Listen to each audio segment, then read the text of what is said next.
Oh, my bad, y'all. I forgot we was live. I had hit the button and went to a whole nother screen and totally forgot we was live, man. My bad. But like I was uh I was sitting here cuz we got a little bit of breaking news. Well, not a little bit, like a lot of it. My dumb ass.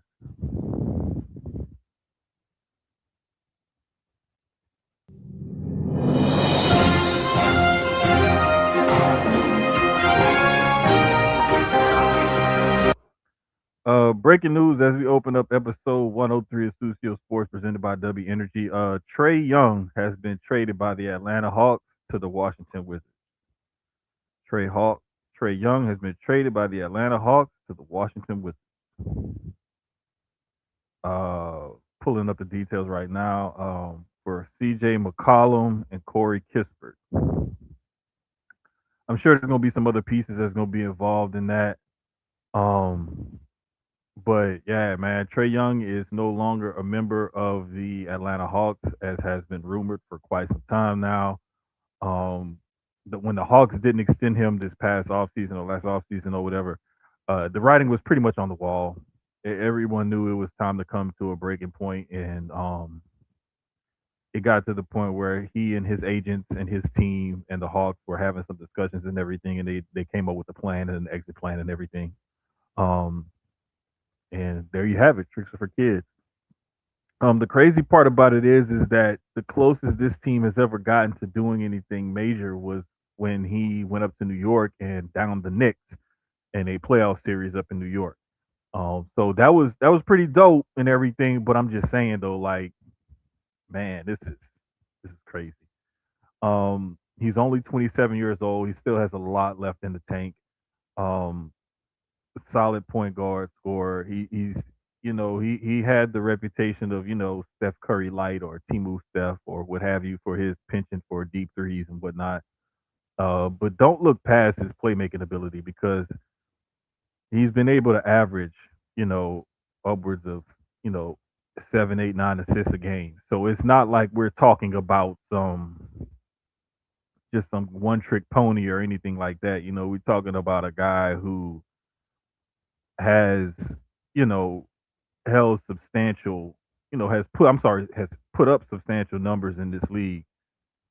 So it's just interesting to see like him and the Hawks couldn't come to an agreement. The biggest thing that I was seeing was that there was never really a whole lot built around Trey Young. He does average right at 9.8, almost 10 assists a game for his career. I couldn't remember his career. I thought it was like around 8 or 9, but yeah, he's averaging right at 10 assists a game for his career. So just the 3 point percentage is down this year. Effective field goal percentage is down a bit. His PR overall career, his PR is down a couple points, but assists are down about 1 assist a game, down 2 rebounds a game, and down 6 points a game this year. So he's not having the banner year that he's used to having as far as his career numbers are concerned.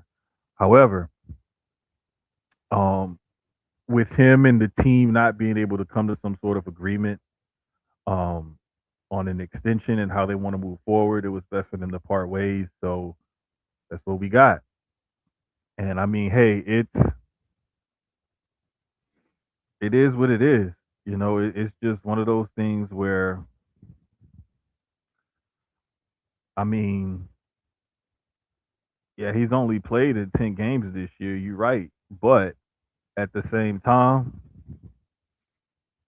he was their franchise guy since he got there. I mean, they made the draft day trade uh, for between Dallas and Atlanta to get Luca in Dallas and get Trey Young in Atlanta. And now neither guy is with their original team that traded for them on draft night. So these type of things tend to happen. It's a business first and foremost, and so we got to remember that it is a business. But this is something that I talked about weeks ago on the pod. It's something that was coming up that people were. It was kind of like a rumor, but I always knew there was something to it when I knew he didn't sign that extension. When Luca got his, and the talk was about Luca getting his, and how the Mavericks screwed him out of the extension with the trade to the Lakers, and blah blah blah. And I didn't see Trey Young get his. That's when I knew, like, oh shit, the same thing may happen to Trey Young. But I thought Atlanta was just gonna wait.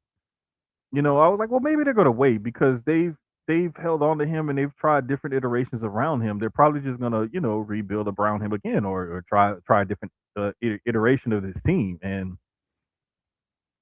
turns out they were like, nope, let's go ahead and move on. So here we are. And the peace to everybody in the chat, Dallas, Dre, um, and whoever else this other person is in the chat. Shout out to y'all.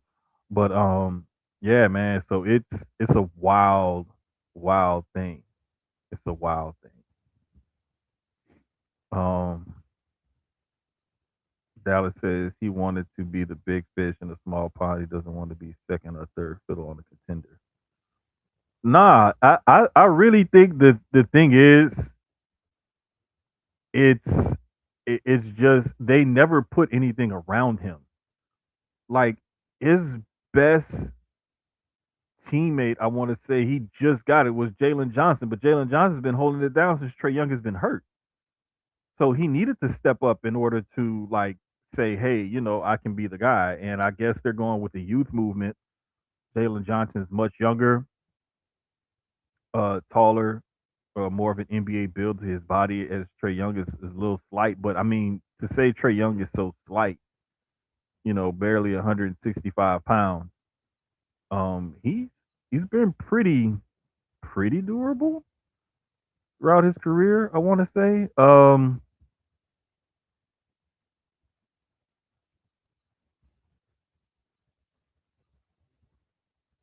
In a full season, he's played less than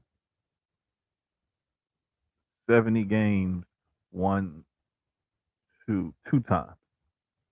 This year will be his third time in 8 years playing less than 70 games. Minus the COVID season, he played in every game. So it's just, there's some things that, no, it wasn't an exit for money. He could have stayed and made more money. When in the NBA, the way the collective bargaining agreement rules are set up, you make more money when you stay with your team. You don't make less money. So that's the way that goes. But it's just crazy, man. They they just, I don't know, man. It's wild that they couldn't come to an agreement or figure something out.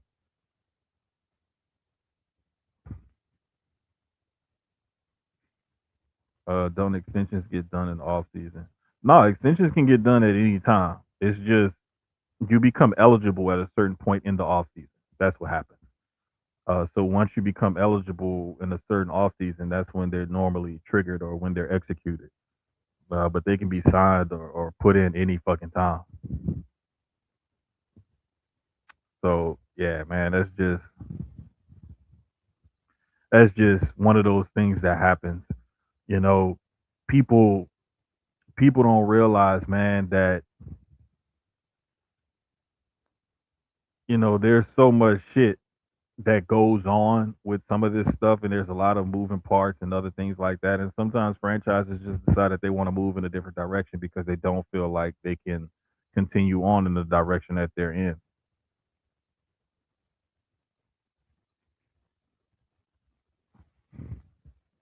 But yeah, this is gonna be interesting. He went to a Wizards team, and as of right now,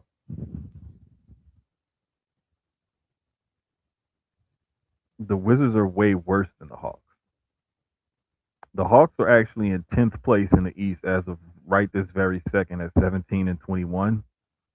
The Wizards are 10 and 26 and are 6 games out of that 10th spot. They are right above the Pacers for the last place in the Eastern Conference. And they have the fourth fewest wins in the league. So he's gone from a bad situation to a worse one. But I mean, the rumor was is that he wanted to go there. So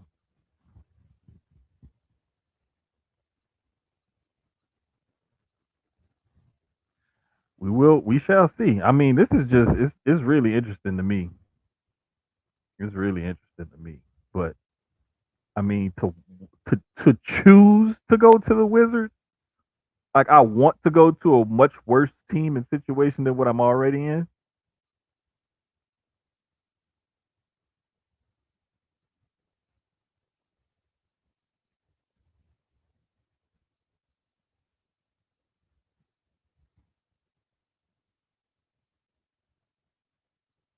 It's just wild, man. It's wild.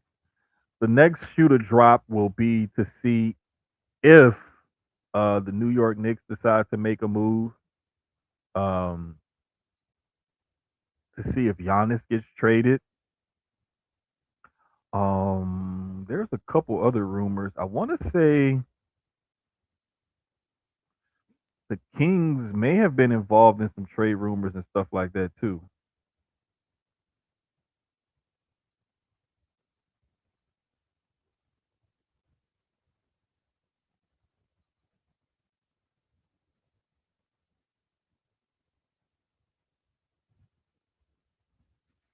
So let's just see how this goes. But like I said, I knew this was coming eventually. It was just a matter of time and how, where, when, why, the details and everything else is going to get worked out. I'm pretty sure there's got to be some other things involved in that trade. Um, or the Hawks just felt like, hey, you know what? We're going to get some guys back. I'm not sure if those guys are on expiring contracts or not. If they can be moved another deal or bought out or what. But you know, the Hawks and Trey Young have parted ways. He is now a member of the Washington Wizards, and we shall see how all this plays out. I think Jalen Johnson there with CJ McCallum as a solid veteran guard presence is going to be good for the Hawks. Building around that kid is going to be smart because he's a wing player that's a triple double threat. Because he's learned to be a playmaker with Trey Young being out. He's definitely picked up his scoring and his rebounding has been, fairly decent. So let's just see how this works moving forward for the Atlanta Hawks and see what pieces they can put around these guys and whatnot. Um, I know having Tyson Daniel there has been good for them, and the kid they got from France is going to be, has a lot of potential. So they got a solid young core there to work with. It's just they want to see. I guess they want to see those kids grow together and see what they can get out.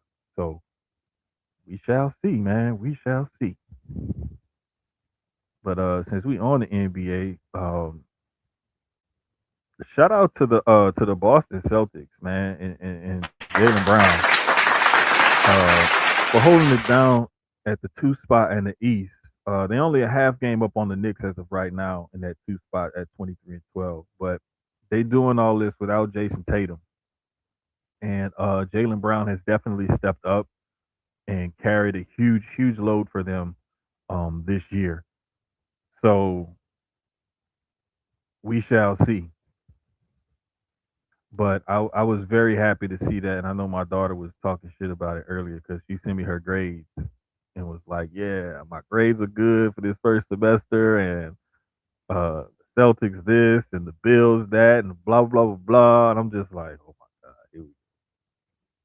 god!" But yeah, man. So we're gonna see how all this gonna turn out. But Pistons still holding down that one spot in the East at 28-9. They 4 games up on the Celtics.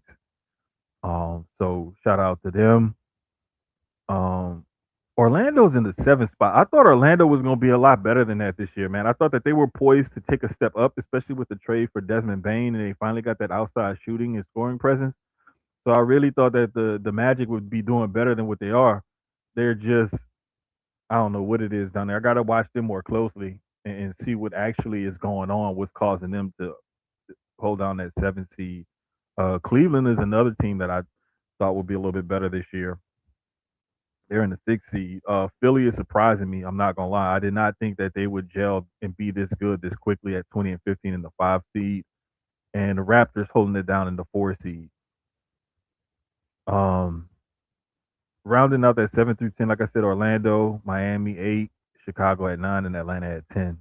Um, but Giannis and the Bucks are in a virtual tie with the Hawks for that 10th spot, but I believe the Hawks have the tiebreaker, so that's why they're in the 10th spot because they're both 11 and a half games back out of first place. Um, with the Hawks being 17 and 21, the Bucks being 16 and 20. So a couple game difference there in their records, but Hawks have that 10th spot right now. Um, this is another reason why I say it's going to be interesting. Maxi is balling, yes, for Philly, but also Edgecombe, the rookie out of Baylor, VJ Edgecombe, and they just recently got Paul George back, if I'm not mistaken. So that team is going to be fun to watch the rest of the season to see how they end up fleshing out. It's good that those young guys are coming into their own, especially Edgecombe as a rookie. You know, we already knew what Maxi could do, but it's interesting to see those young guys come into their own, especially with Embiid, you know, being so hobbled. Over in the West, OKC has kind of come back to the pack. They're 5-5 in their last 10, and they're now 30-7. They were looking like they were a threat to break the single season wins record, and then just the last like week or two, like they just for last 2 weeks, like they forgot how to play basketball. You know, it's been crazy to watch them like come back to the pack. And I think what could have done it is that the Spurs kind of gave everybody the blueprint on what it's like to beat that team and how to defend that team and how to frustrate them on both ends of the floor. However, OKC is still one in the Western Conference at 30-7, followed by the Spurs.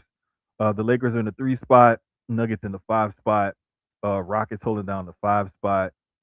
Minnesota has the six spot, which those two teams are like in a virtual lock because Rockets are 22-11, they're six back, and the T Wolves are 24-13, and they're six back.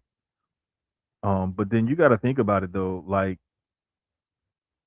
between 2 and 6, it's only separated by a game and a half because the Spurs are 4.5 back of the Thunder, but the six seeded Timberwolves are only six back. So that lets you know just how close the middle of the pack is in that Western Conference. Looking at 7 through 10 in the West, you got the Suns, the Warriors, the Blazers, and then the Grizzlies holding down that 10 spot. Um, the Warriors have been trying to make trades and whatnot. Like the biggest thing I've seen from them is trying to get Anthony Davis from the Mavericks. So seeing that, we're going to see how that's going to play out and what they're going to have to give up because they're going to have to give up somebody like Jimmy Butler or Draymond Green, which they don't want to give up either guy. They would try to get him without giving up either of those two veterans. But we'll see what Golden State tries to pull off in order to make one last go of it in the Steph Curry era. So we'll just have to find out and see, what that team ends up looking like, once the trade deadline comes complete. But I do not see very much changing. Sometimes I think the Mavs have an outside shot at making the playoffs, and that's simply because I don't believe in the Grizzlies as much anymore. I just think that John Morant has not bought into their new coach, and there's another rumor that he may get traded. So I'm not sure how that'll affect that team and what they're currently doing. The Trailblazers are a fun young team that's growing together. Similarly to what we've seen in the past, where we've seen teams who have accumulated a bunch of young players and young draft picks and whatnot, and just kind of throw the ball out there and let them go and get a system in place with a coach who can, kind of coach these guys up to their fullest capabilities. And so we'll just have to see, what goes on and what happens, whatnot. Oh, my mama.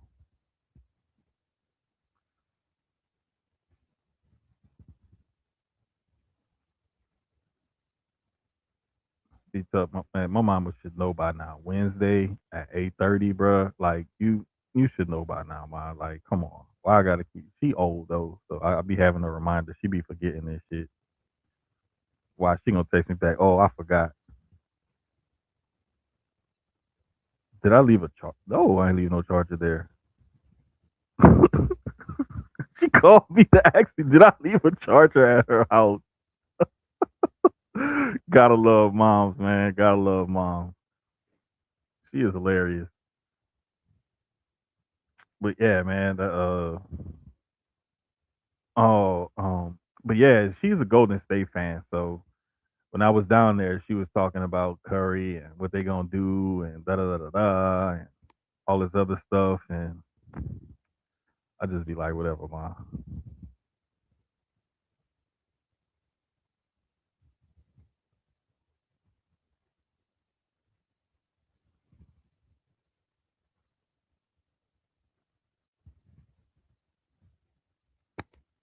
But yeah, man. So matter of fact, when I went down there, I was able to get my pots, couple of my pots that she had for me. The big roasting pan, the big old pot that you make gumbo in, and then the cast iron, like Dutch oven type cooker that you can fry chicken and do kind of other stuff. So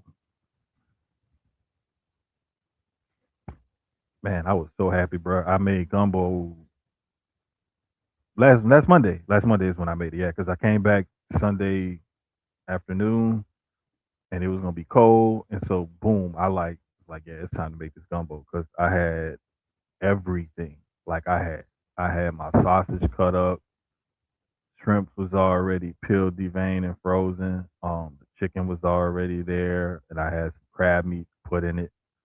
Because I like to make mine like how my aunt and my grandmother used to make it. Like no bones, no shells, no nothing. You just fix your gumbo and eat.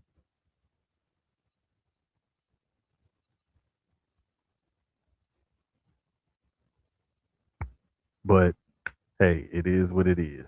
Yeah, man, that gumbo was fire. Kids loved it. I loved it. Um, I froze some of it just to make sure. Like I froze the rest of it to make sure I didn't let it, just sit in the refrigerator and go bad. That way I could have some more. And what I did was I put it in a gallon Ziploc bags and I laid it flat. So that way when I'm ready to defrost it, I could just like sit that Ziploc bag in some water, let that shit like kind of defrost a little bit. Boom, there you go. It stuff defrosts faster if it's flat. If you got a big block or a big bowl or something like that, it's gonna take forever for it to defrost. But if you lay stuff flat and it's thinner, defrost faster. That's surface area. The ice block ain't as solid.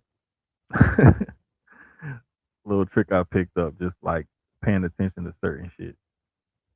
Especially because my grandmother used to have like on my mom's side, she used to have this big ass freezer in the laundry room. It's like one of them big stand up freezers, like a size of a refrigerator. Bruh. Like we used to have to put all kind of shit in there. Oh yeah, yeah, you did see. Yeah, I did. Forgot I posted that picture of that gumbo, man. Forgot I did. Yeah, I did post that picture. Man, that shit was so good. Oh my god, it was great. It was great. I'm waiting for it to get cold again so I could defrost one of them gallon bags of gumbo that I got in the freezer.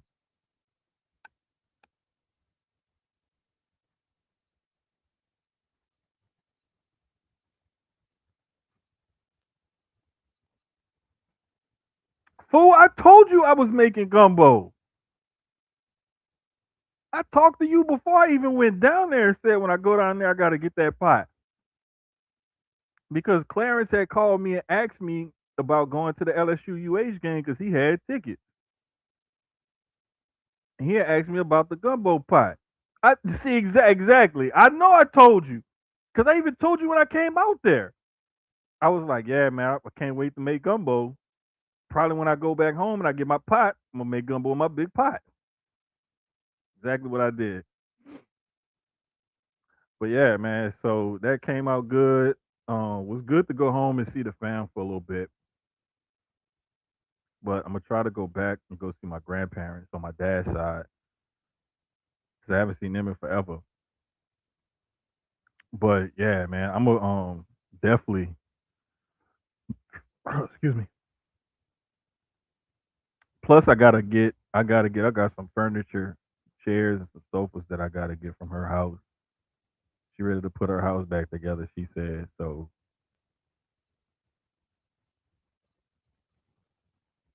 I don't know. I don't. She couldn't fit them in her little storage shed because it wasn't big enough to fit both of them in there. So she had to put them in the house.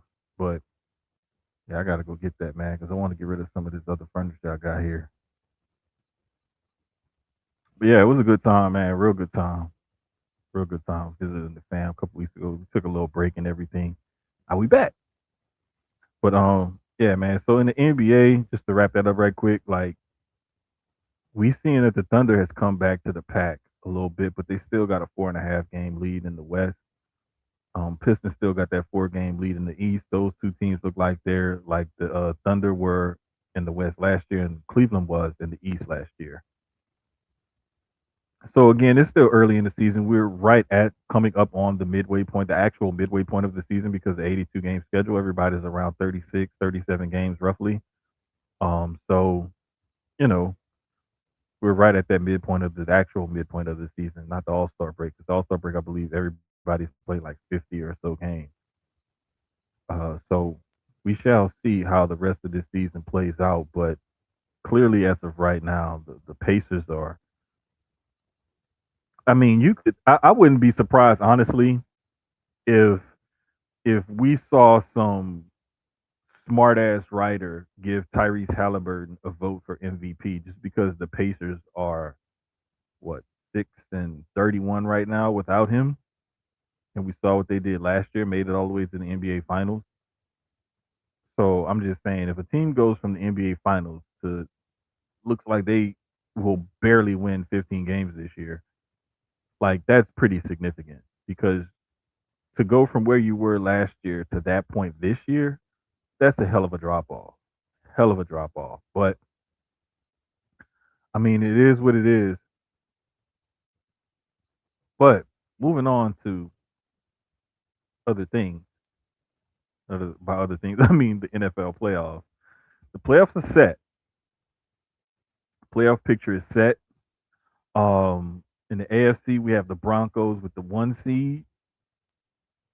They will get a bye and they will play the lowest remaining seed. The 4-5 matchup sees the AFC.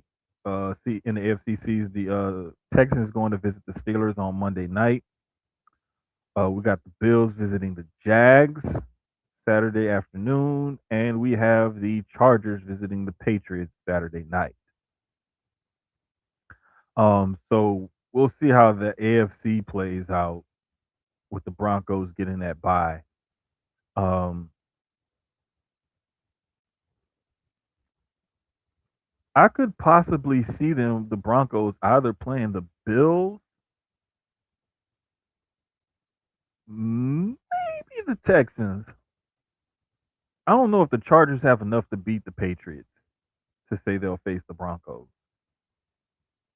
I really think if it's going to be a team that's going to face the Broncos, it's going to be the Bills or the Texans. Because that Texans defense is just, it's nasty.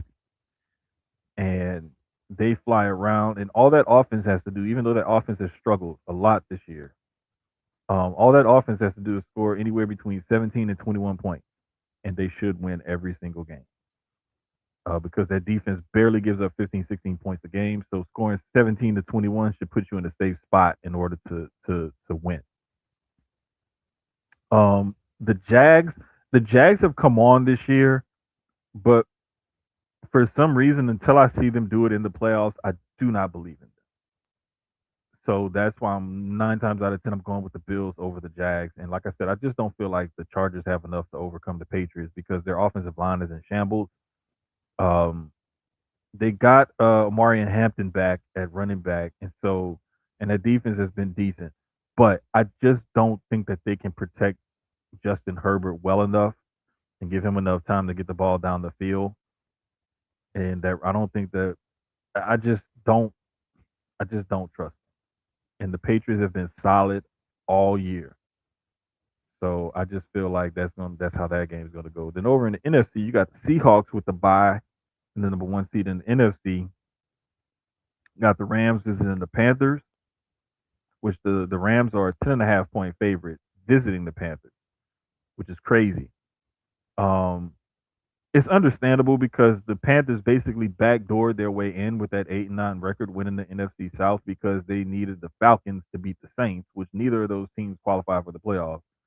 But that's what they needed in order to win the division.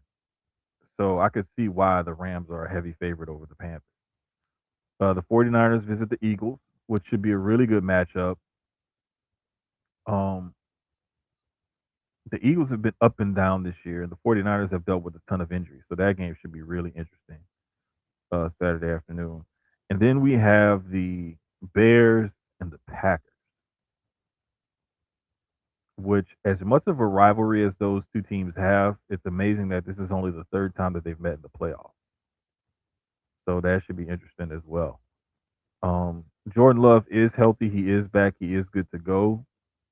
So we shall see how that is going to go in that game, which a division rivalry like that, and the Packers are favored by a point and a half in that game. So we're going to see who's going to do what in that game and how who's going to come out on top.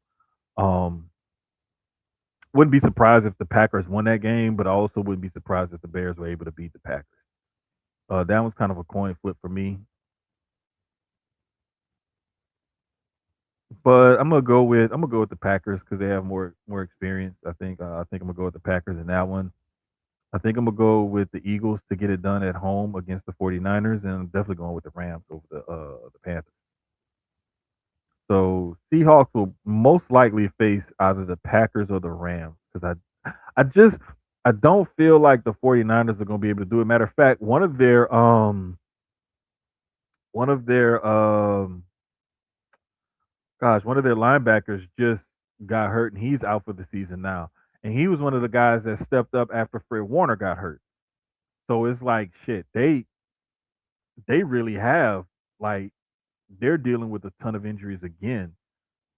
And I just don't feel like they're gonna have enough to overcome the Eagles because I feel like the Eagles at home in the playoff game in Philly. I just think that that's gonna be a walkthrough for them on Saturday.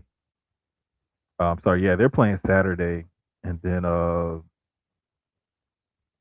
is Rams Panthers Saturday, and Packers Bears is on Saturday. We got Eagles 49ers, Jags Bills, and Patriots Chargers on Sunday, and then the Steelers and the Texans on Monday. So yeah, that's gonna be looking great. I can't wait for it. Um, we really gonna see some good football this weekend. Um, if if I was to have to pick a Super Bowl,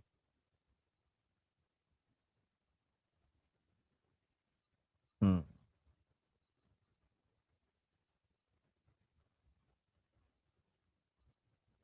I'm gonna have to say the Rams out of the NFC. I'm gonna say Bills Rams. Bills Rams. It's either gonna be the Rams or the Seahawks, one of the two.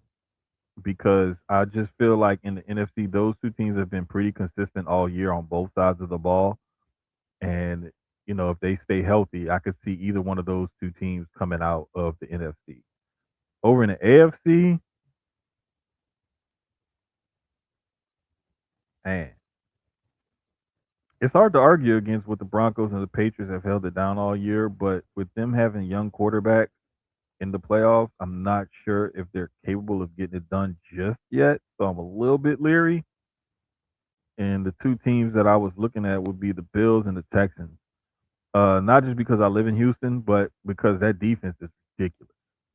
And anytime a team has a defense like that, defense wins championships. Offense sells tickets. And anytime you only have to score about 20 points a game in order to give your team a chance to win, the less points per game that you have to score in order to be effective, the better of a chance that you have at winning. And so by that defense being so nasty, it's always going to put a team like that to me at the top of mind, which is why I believe in the Rams and the Seahawks so much because those defenses are so nasty. Plus, those offenses can put up the kind of points that they can generate the kind of lead and the kind of points to where that defense feels more comfortable to pin their ears back and play, scare free. So we shall see, man. We shall see. Rams out of the NFC. Yeah, I that bruh, it's like Matthew Stafford when you can keep him upright and healthy and get some decent weapons around him is a great quarterback. Sam Darnold has proven like he's resurrected his career with what he did last year in Minnesota, and then came back this year and played well to prove it wasn't a fluke. So just to see those guys play the way they're playing, it's not surprising to me that people think that they have a better shot because those offenses are good. They're really, really good, but so are those defenses. And when you have both of those working for you effectively at a pretty decent or a high level, you always got a better chance to win. Bills or Patriots in the AFC. Yeah, I tend to kind of agree with you. The only reason why I said Texans is because I just feel like it's just something about a second year quarterback in a Drake May or Bo Nix that mm, I'm just not sold on just yet. Prove me wrong. Prove me wrong. But yeah, we'll see. Puka Nakua is a four. Yeah, bro. Anytime you get a quarterback, and he has a guy that, or really, I'll put it like this: anytime you have a play caller like a Sean McVay, and he has a guy like a Puka Nakua who can do different things and he can move him around and put him in different places. That's what those guys look for. That's what they cherish. That's what they love. That's what they fall in love with. That's what they care about. That's what gets them going. Is because you can put a guy like that in different positions and he can do everything pretty well effectively. And the thing that I love the most is how they move him around, especially have him in motion before plays to kind of get the defense kind of going a little bit. And they'll set him in motion from one side to the other. They'll snap the ball with him in motion. They'll put him, and when they send him in motion, they don't always just send him to a traditional wide receiver spot. Like I've even seen him line up kind of like an H back, like right up on the tackle or the tight end, almost going in motion. They used him as a decoy. They used him as a blocker. They used him to kind of get him to rub coverages to get him open. So just the way that he's able to run routes and things that he's able to do and do them effectively, what they call for him to do, and the way Stafford's able to get him the ball, it just makes that connection that much more powerful. Adding Devontae Adams gave him another guy that he knows like his catch radius is 10 feet wide or whatever, and I know that he can get the ball. Like I know if I throw it up to him, I know he's gonna go get it. Um, just having those guys and then having the running backs that they have and that line has held up this year. Like it's really been fun to see what that offense can do once they have certain pieces in place and Matthew Stafford is healthy. Who does Puka remind you of from the past? Mm, let me see.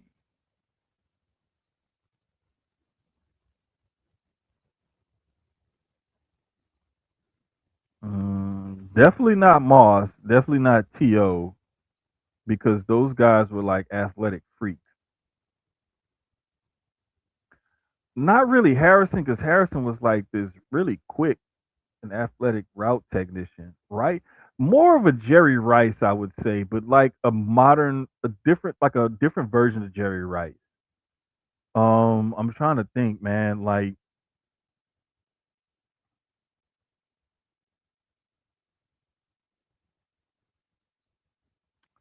kind of like how Rod Smith was in the Broncos offense with John Elway. How they would, use him in different places and stuff like that. No, Puka is a great route runner. I'm just saying, like he has like a much stronger build than some of those route runners like Marvin Harrison. They're slight guys. Puka's a bigger dude, but he's not like the type of athlete like Tio or Moss was, like to be able to run that fast or anything. He's got okay speed, but he's not like a burner, like can run past. He's just a really solid guy. He reminds me like if Adam Thielen was a little bit more athletic, he reminds me a lot of Adam Thielen. Like a solid route runner, great hands, good blocker. You know, you can move him around. He can play in different places. Very reliable. but he's not gonna jump off the page like as far as like his speed and quickness is concerned. He's somebody more like that. Um, but yeah, he's great receiver nonetheless. Like I just I love his game and I love the way that he's able to get so much done and so much accomplished and he's not pigeonholed into just one position. Like you can't just play him at the X or you don't just play him at the Y or the Z. You play him all over. And when you have a guy like that who's capable of doing so much more, then you just naturally you can. There's so many different things that you can do, and so many different plays that you can call, and whatnot. It's one of those things, man, where when you get a guy like that with a play caller like McVay and a quarterback like Matthew Stafford, you can make magic happen. Um, Shit, similar to just recently, Michael Thomas in New Orleans with Drew Brees, a guy who's a big physical guy, can run different routes and whatnot, but he has a certain few things that he does very well. And they move him around in different places. That's another one. Um, Kind of like Welker, I would say a little bit, but the difference is Welker was more of a slot guy, whereas Puka goes everywhere, outside, inside, left side, right side. It don't even matter. He just lines up. But yeah, it's more along the lines of a good route runner with great hands who can also be physical. So anybody that you can think of that was a solid route runner with great hands who was also physical, those are the type of guys I would say that Puka reminds me of the most. But again, I just love watching the guy play because he's a solid ass football player who doesn't mind doing all the dirty work or anything like that. Um, so he's definitely one of those guys I would say that I would definitely keep an eye on and watch. Because he's somebody that's going to be that next phase of receiver. Because when you get a receiver, it's cool if they're like a burner, or but if you're only a 1-2 trick pony, you're not gonna be able to do very much in the league. And nowadays, so many different players are asked to do so many different things at different positions that you have to be multifaceted. And the good thing is that Puka is one of those guys that is truly multifaceted. So we'll see where this goes and how this ends up. Um, but I'm definitely looking forward to this weekend's games. I cannot wait to be a couch potato all day Saturday and all day Sunday, so I can just sit back and watch football all day long. That is going to be awesome. I don't know about y'all, but looky here, a little Saturday evening, uh, Sunday all day action on football. I'm definitely down for it. You feel me? Um, but yeah, NFL like it's gonna be great, and I cannot wait. Um, as far as the ladies are concerned, on the ladies' side, last I heard of the WNBA, they're still going back and forth with the Players Association as far as their collective bargaining agreement is concerned. It seems like they're still at an impasse. The ladies have been speaking about it at Unrivaled because Unrivaled just started. They're getting underway, so definitely give them a look and check them out. But I'm going to definitely be keeping an eye on that CBA talk in the WNBA and trying to see what the heck is going to go on with them. Um, but that's definitely something I want to keep my eye on because, like, with the new revenue that's coming in, you got to give the players more money. You can't just try to hold them and stall them out. It's time to start, sharing the funds and sharing the wealth a little bit more, and that's what those ladies are arguing for. As far as college basketball is concerned, oh no, I didn't mean to go to this. This is the one I wanted to go to. There we go. Rank, not standings, rank. Uh, we got two different number ones. If you look at the coaches poll, Michigan is number one. You look at the AP poll, Arizona is number one. After that, it's pretty much the same, almost the same top 10. Iowa State, UConn, Purdue, Duke, UH, Gonzaga, BYU, and Nebraska round out the AP's top 10. And then you have Iowa State, UConn, Purdue, Duke, UH, Gonzaga, BYU, and then Vanderbilt is number 10. Uh, Vandy and Nebraska have swapped spots in the two polls. But both of those teams are undefeated. Both of those teams are not known for their basketball programs. Both have produced some guys in the past, but they're both right now undefeated. And they're both in big conferences. So two undefeated teams in a bigger conference. They're going to start to get their name and their weight recognized more now that we're going to get into conference play. Once they get into conference play and they start like kind of showcasing what they can do, uh, then we'll see, where those two teams will fall as far as the rankings are concerned. But I love seeing, new blood in that top 10.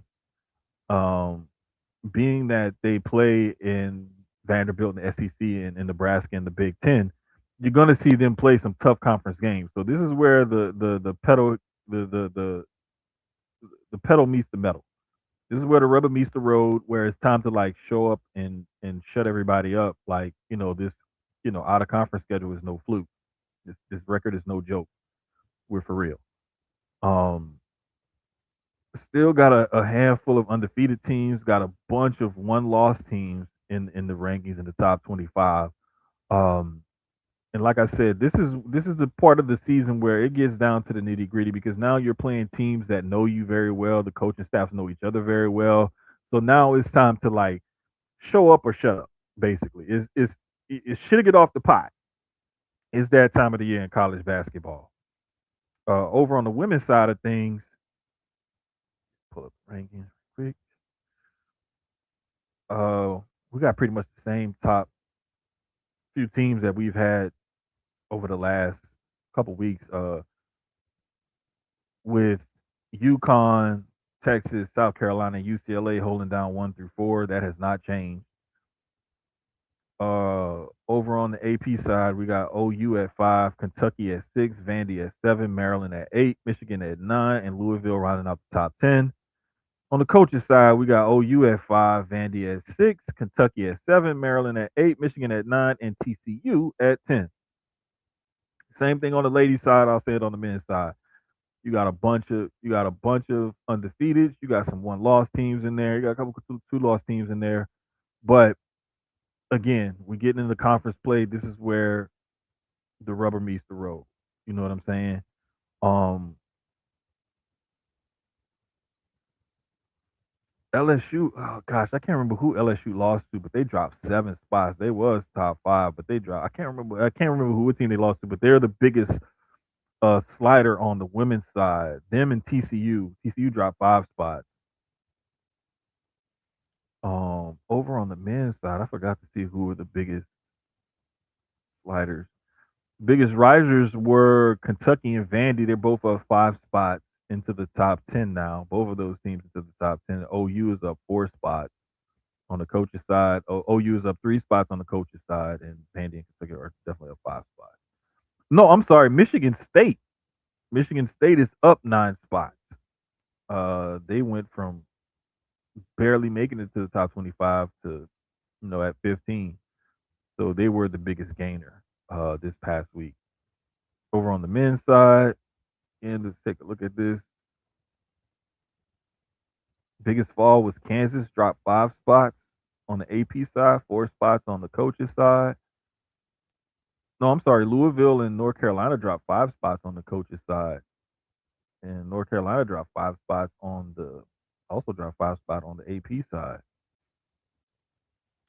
Biggest riser looks like Illinois up 4 spots to number 16 on the AP side, and it looks like they're also tied with Arkansas and Alabama, rising up 3 spots on the coach's side. So a little bit of moving and shaking there. Not a whole lot, but like I said, once it gets to conference play, that's when we start to see college basketball really kick into high gear. Same thing like the NBA, Christmas Day and afterwards. That's when you see the NBA really kicking gear. To me, when you get to that holiday schedule and stuff like that, that's in the conference schedule. That's when you get to like, all right, we get to separate the ones that are really good and the ones who are really fake. Uh, Blue bloods better turn that blood green. Man, look, they ain't gonna have no problem.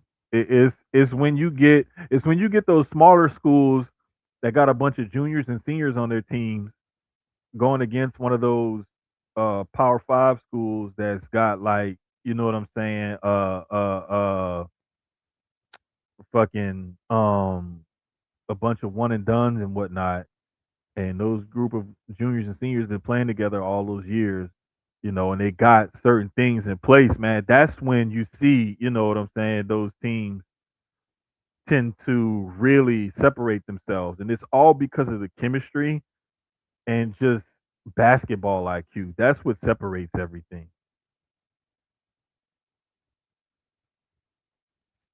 So I don't know, man. We'll see. We'll see, man. We'll see. But I just feel like there's got to be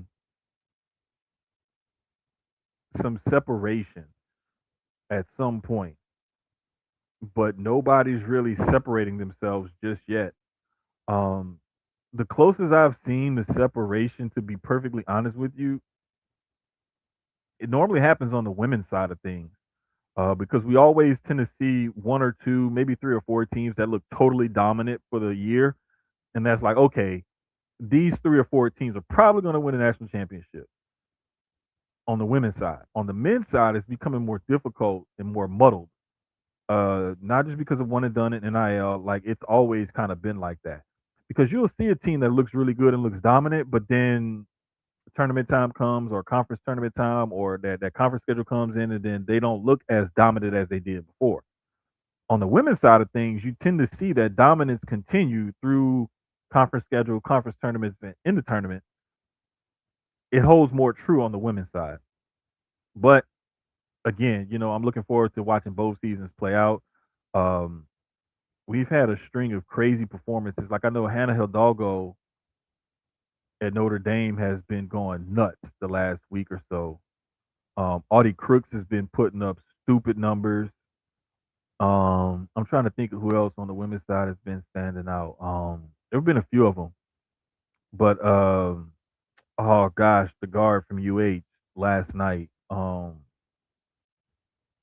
think it's Fleming. 9 points in like a minute and a half, 2 minutes or whatever to help them, secure that win last night.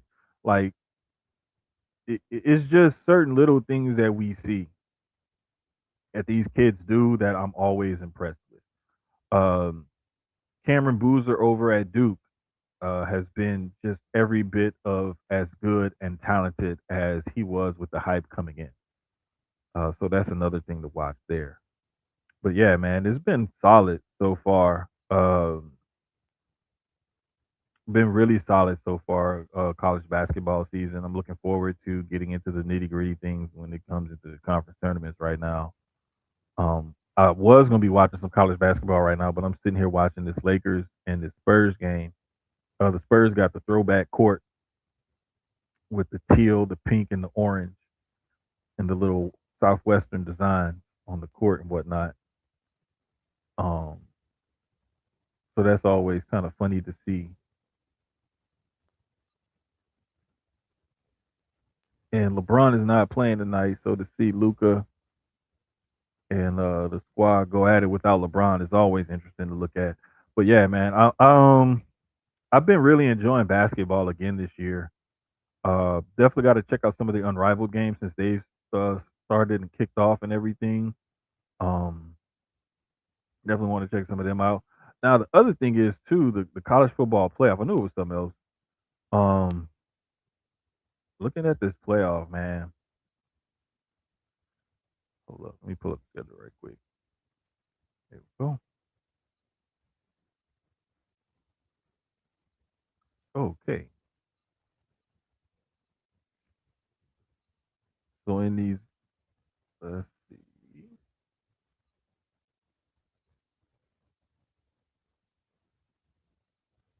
Okay, here we go. So we got Ole Miss and Miami. That's tomorrow. Oh snap! I didn't realize those games was tomorrow and Friday. I totally forgot about that. That's gonna be at the Fiesta Bowl tomorrow at 6:30, and then Oregon, Indiana is gonna be Friday at 6:30 at the Peach Bowl in Atlanta. Mm. Now Miami is the favorite in the other game, 3.5, and Indiana is the favorite in the other game, 3.5. So, hmm, yeah, I could see Miami winning that Ole Miss game,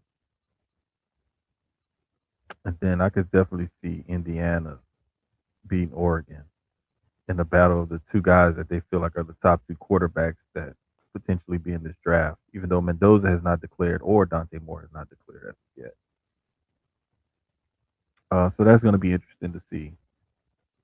But I still feel like Indiana, the way that defense plays and the way Mendoza can command that offense, even to come back if they're down, and just stare in the ice water in the veins, and those guys just execute down the stretch, especially like what they did at Penn State, and I believe, oh gosh, I can't remember the other one, man. They had two of those wins. The Penn State one was the one that came to come to mind first because that was the last one. They had that one touchdown in the back of the end zone. But then they had another game like that that they came back and won like in the last final seconds or last plays or whatever the hell it was.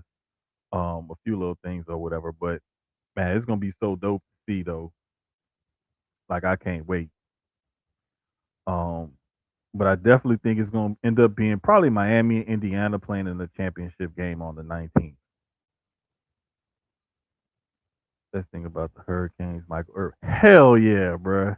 Hell yeah. Hey, look who came into work. Jesus Christ, why is it so black? I'm black, but I ain't that black. God damn. I don't know though. We can't even see you. Jesus. I mean, I'm not that dark, but shit. Jesus. I ain't even got another light to turn on. I think it's because of the break. I'm in the room tonight. Fuck Oh, it. okay. Y'all can see me a little. Like I'm That's probably shadow what it is. Jesus. I think it Nah, is. but I was just Right. talking about the CFP. I totally forgot the game was tomorrow and Friday. Yeah, because of the NFL playoffs first Bruh, wild card weekend. totally forgot the games was tomorrow and Friday until Yeah. I was going through everything I did, cover everything. I was like, oh, I forgot CFP. And I looked it up. I was like, oh shit. It's tomorrow and Friday. That was like the last thing I had to hit on. I was like, oh shit, I didn't even realize it was tomorrow.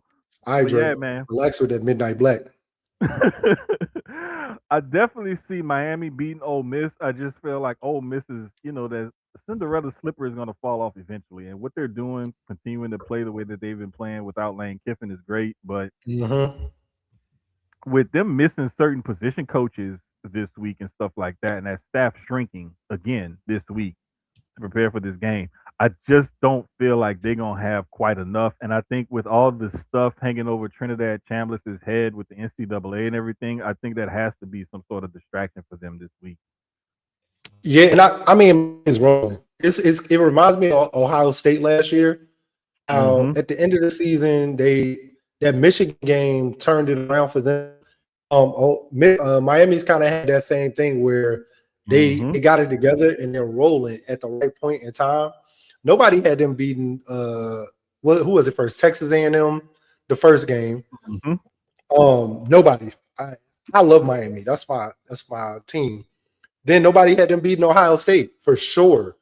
Nobody had Mm-hmm. them beating Ohio State. So like at this point, you've beat two of the toughest teams. I don't think there's anybody else in your way. Like I look at who's left. I don't think Indiana's scary. Um, I think that Miami defense is amazing. This Mm-hmm. is one of those years where the defense is really holding the team down and the offense is doing enough to score. And I think And the that's going to thing is, continue. Because when you the look thing at is, who's left outside of Oregon, Oregon has a very high-powered offense. mm-hmm. Um, they're probably the scariest as far as the offenses go, and their defense also. So I like Dante Honest, Moore. I would say, oh, Miss's offense is scarier. Well, Mm, because the reason why I say that yeah. is because Keywan Lacey at running back Hey, is a brother. monster, and I Chambliss is coming to his own this year. the best thing, two of the best things they did was Chambliss and Lacey. Mm-hmm. Lacey leaving Yep. Missouri and going there. You know, I'm familiar with Lacey, and it's funny because me and Quan talk about this all the time. I'm so familiar with certain players because of us playing NCAA games. I was just about to say. And that's what it was when we played that 3-star league and I had Missouri. So I hmm was very much familiar with Lacey. I was familiar hmm with M. Bain that the Jets drafted. Um what's the old boy that Chicago got, the wide receiver? Luther Burton. Luther Burton, same thing. Yeah, I yeah. got super familiar with them from hmm playing the game, and I'm like, nah, Lacey is one of them ones. And my going to Ole Miss was perfect for him because he hmm stayed in the SEC, but he just leveled up as far as the competition in the school he was at. And he was going to show the same thing on a bigger stage. And that's exactly what he's been doing. I Yep. think he's a premier back that whoever drafts him when he does go in, they're getting a dog, a real dog. The only thing I'm worried about though is like some of these backs in college, like if you can't do certain things that they need you to do as far as like pass protection and running routes and different shit like that in the league level, Genty. you're gonna hurt. Well, Genty, to be honest with you, I think he like had to get his footing, and he went to the it's Raiders. I mean, it's the Raiders. It's the team that he went to. And a lot of the times it has a lot to do with the team that you go to. Like perfect example, I'll never forget when Sean Payton had Alvin Kamara. mm, And he raved about Alvin Kamara after that workout at Tennessee. And I was like, anytime Sean Payton raves about a guy after a workout and does extra work with him after a private workout like that, like he's interested. And there's something that he sees in this kid that he can like, maneuver him around with. It's just like with I love Kamara. I was just talking about it earlier with Sean McVay and Puka Nakua. Ah, McVay I moves love Puka. Puka Hey, McVay Puka's a moves Puka around everywhere. Uses him as a decoy, an extra blocker. Oh, Puka's because a just lot of running times the with field. Puka, Puka's become, and JSN is getting into that same discussion with the way he played this year. And if he hmm continues this just like Puka did, it's getting to the point where the other receivers are gonna benefit off of that, like you said, because they're gonna be the distraction because they're gonna get double teamed. But the Yep, great thing about the Rams is you can double team Puka, but Devontae's right there. You can double exactly. team Devontae, Puka's right there. You can try to put whoever on both of them, Tutu's right there.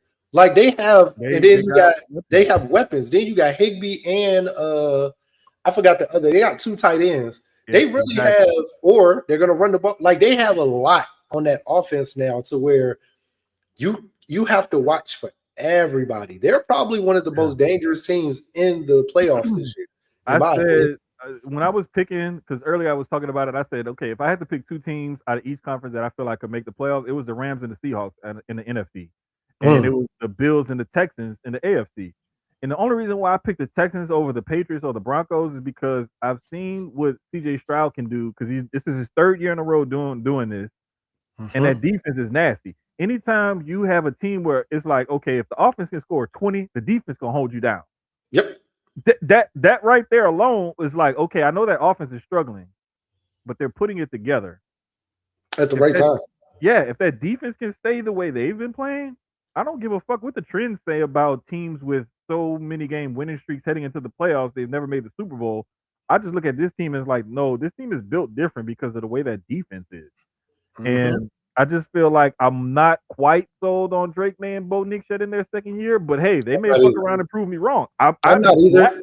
I'd be glad to be wrong about it. Yeah, yeah, yeah. I think the AFC is very wide open. hmm Um, I think this is, and I've been saying this for the last couple of days. I ain't gonna say the last. Well, I'll say the last week or two, because we knew the Chiefs were out, and then we just found out, like the Ravens were going to be out this weekend because it was hmm kind of win or go home. Um, but now you have an AFC playoffs with no Mahomes, no Lamar, no Brady. I mean, it's been no Brady, but still. And hmm this is the Bills' best chance to just walk through and get there because they have more experience than anybody else. They have Yep. more experience than the Pats, way more than Houston. They have. I think the problem with the Bills is going to be the defense more than the offense Yes. because the offense is going to score. Josh Allen's going to do a lot with nothing. The only thing about their offense that concerns me is I need Keon Coleman to show up. That's what the hell I they need. I they need him don't to figure it out. have exactly. They don't have like that wide receiver that you can say, okay, this is the guy that we're going to. It's This mainly is go his time, though. I tight think end. somebody needs to have a pep talk with him. Like, hey, bro, this is the playoffs now, right? Hmm. Yeah, regular season, you were quiet. You ain't do a lot. Turn up. Turn up. It's the same Big reason why I stage. feel Turn up. when I'm looking at the CFP, why I feel like Miami is one of those teams that could shock some people. I think this our And year. I I wouldn't be really surprised think this if is our year. Miami wins in that simply because Carson Beck is used to playing these big games at Georgia, Yes. Yes. so he And has he's the that reason we've experience won the of last receiving two. them. To be complete, I mean, Exactly. don't get me wrong. I love our defense has been playing lights out. The run game, the wide receivers have stepped up, all of them.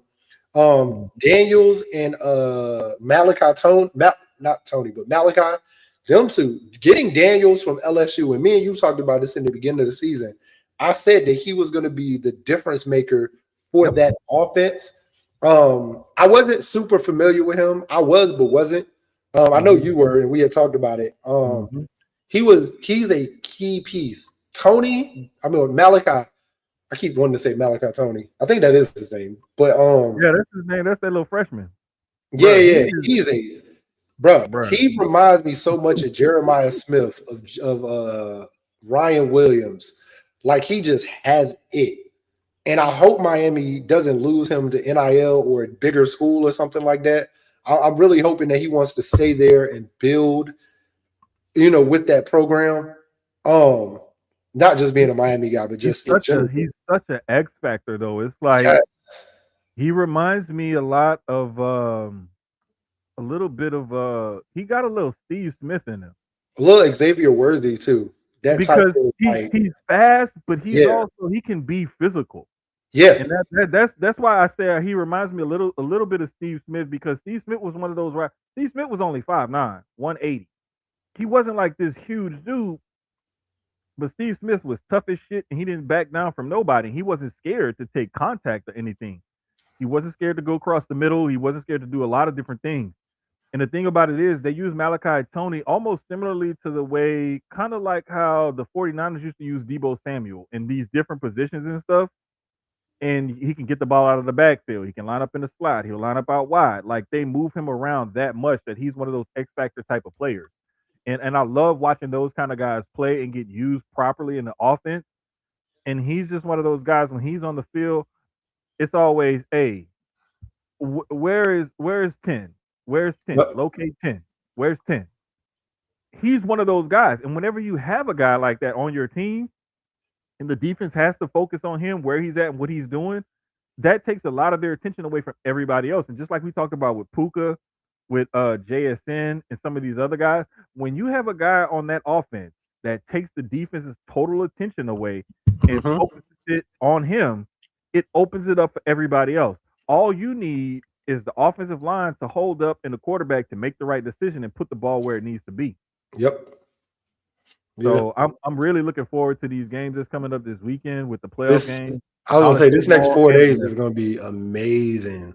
Amazing football these NFL. next 4 days.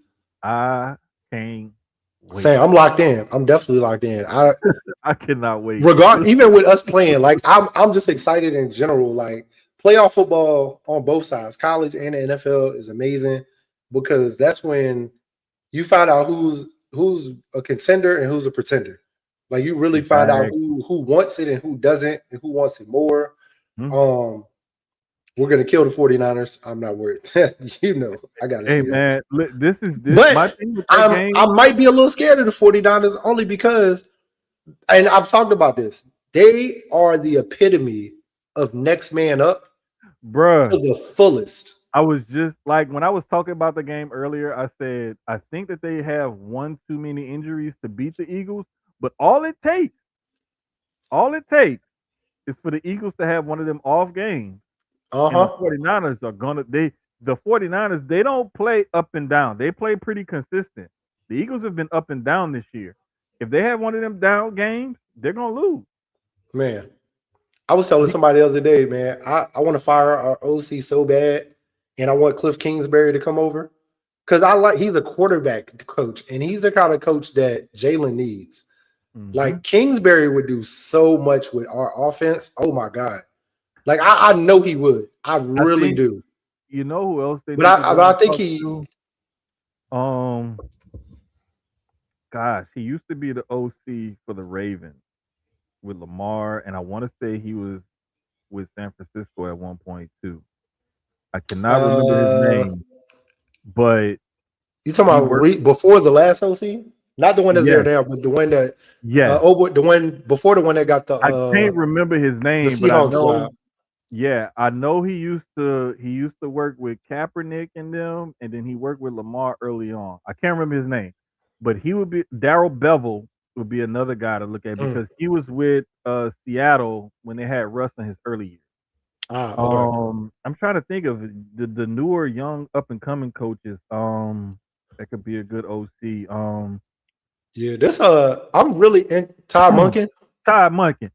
There's some guys like that. Like, you know what I'm No, but you saying? know he's Seattle. Monken is I thought is Monken the Seattle head coach? I can't remember, but I Yeah, know I know there was another guy, but there's a bunch of them around the league that let me see who is Todd Monken. no, Mike McDonald was their head coach. Yeah, so Monken. Yeah, I like Monken. I do. Damn, McDonald's only we're the same age. That's crazy. We're like a month Hmm. apart. I didn't know that. His Yeah, birthday but is June 26th. We're no, literally Monken is like the OC now. It was the OC okay. before him.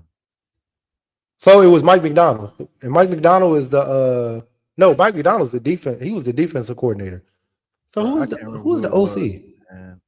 Let me figure it out. Give me one Yeah, he second. was the yeah McDonald was the defensive coordinator. Yeah, I'll figure it out. But no, like But I they get what need a you quarterback. They need a coach there. If the Eagles had somebody who could like work with Jalen and know how to take advantage of his skill set, man. that would be perfect. Because you need Because look somebody at the that weapons we have on offense. that's Like what I'm saying. it They is got no a good way line, they got our a great record running should have back, been and they what it got wide was this receivers, year. and they got a tight end. Like you have every but the thing is like it's not just the play calling sometimes it's the execution of it.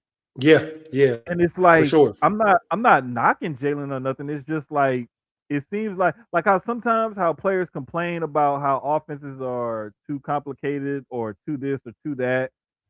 Like that was one of the knocks against trying to go with the Patriots system is because it had a lot of option routes in it. And it depended on the quarterback and the wide receivers and tight ends and running backs and whatever to be on the same page. Greg Greg Roman, Roman. that's who it was. I was Okay, like, God damn it, I knew it was somebody. I couldn't think of his name, but yeah, Greg Greg Roman. Roman would Yeah, be a yeah, guy to yeah. look at. That's who it was. But that Patriots offense had a lot of option routes, and like I said, it required the quarterback and the receivers, excuse me, to be on the same page. Yeah. And if you're not on the same page, the shit is not going to work. And you have to have an accurate trigger man, and him and his receivers have to be on the exact same page when it comes to certain things like that. Or another thing is what I've heard about that makes offenses a lot more complicated is when you have when the language is complicated itself for the play call or stuff. There's just a bunch of little stuff like that that all goes into it.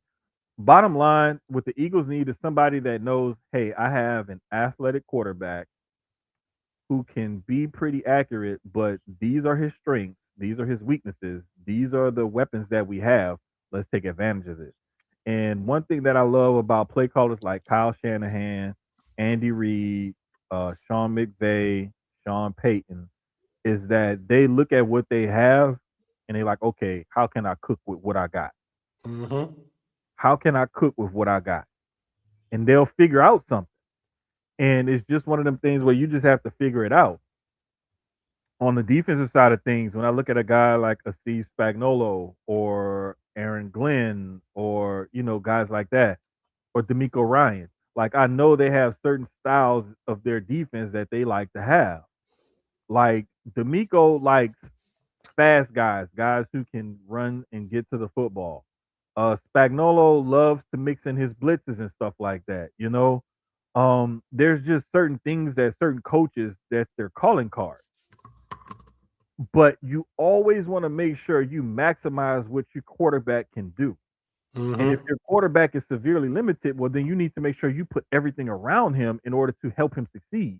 And it's just one of those things where they have to get back to where they were before, as far as getting in a groove of calling plays and feeling more comfortable. They have to find something that's more comfortable for the whole entire team, not just for this one person. So it takes time, it takes effort, it takes like somebody who can really come in there and diagnose and figure it the fuck out.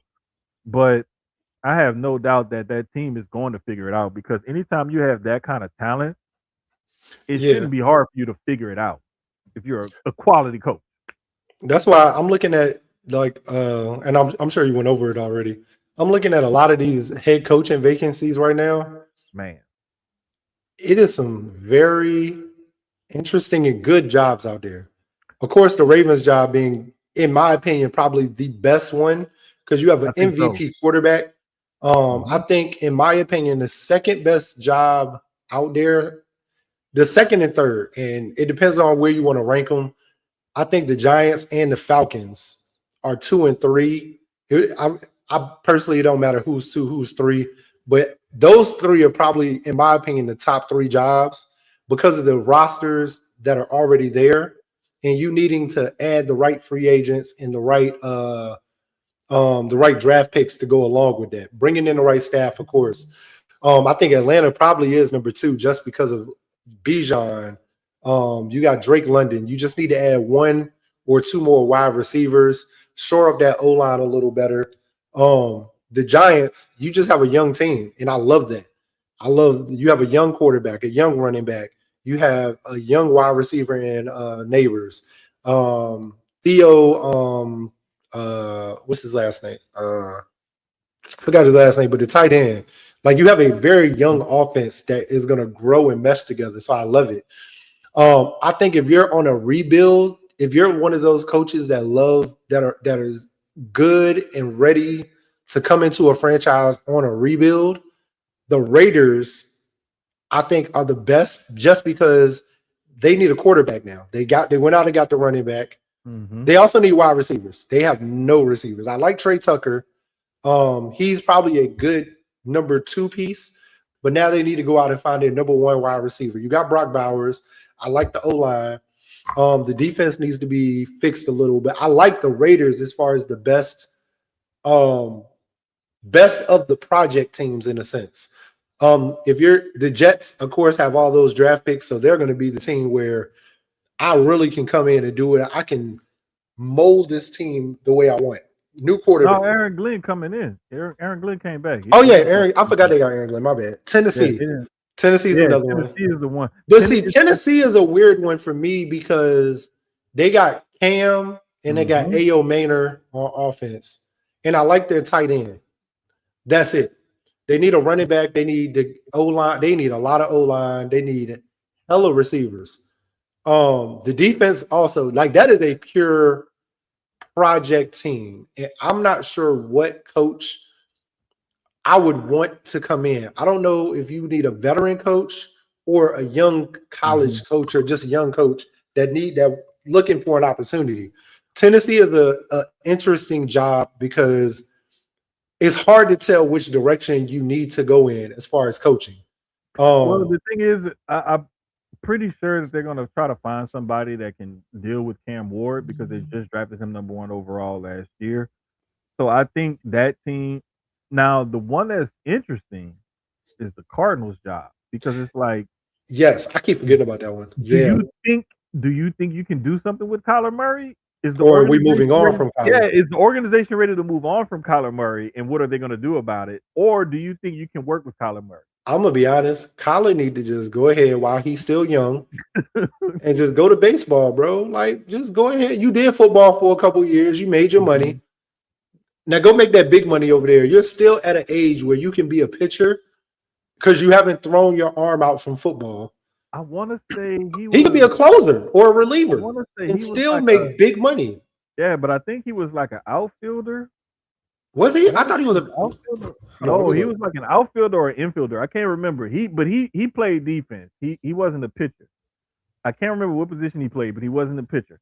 But the thing is though, Kyler's gonna stay because football was always his first love. He was He just was an really good. outfielder because he He was was drafted That's ninth what I thought. overall By by the the age. A's. Yeah. It's to me, it's like he still got, I think, a couple years left on that extension that he signed, if I'm not mistaken. So it's like he's got time left on that extension. It's just a matter of, you know, will he play through this extension? Is he gonna did his love for the game fade enough to where he's willing to go to baseball and leave football behind? I Yeah, don't and think he did. because the A's still own his contract as of right now. Oh no, Like I they always, yeah. honestly, I always said Russell stayed in football too long. Even though Russell was great and good, I think Russell was another one where he probably I think even though he's had immense success in football, of course, I think he should have chose baseball. I think he would have been a much better. He was a pitcher.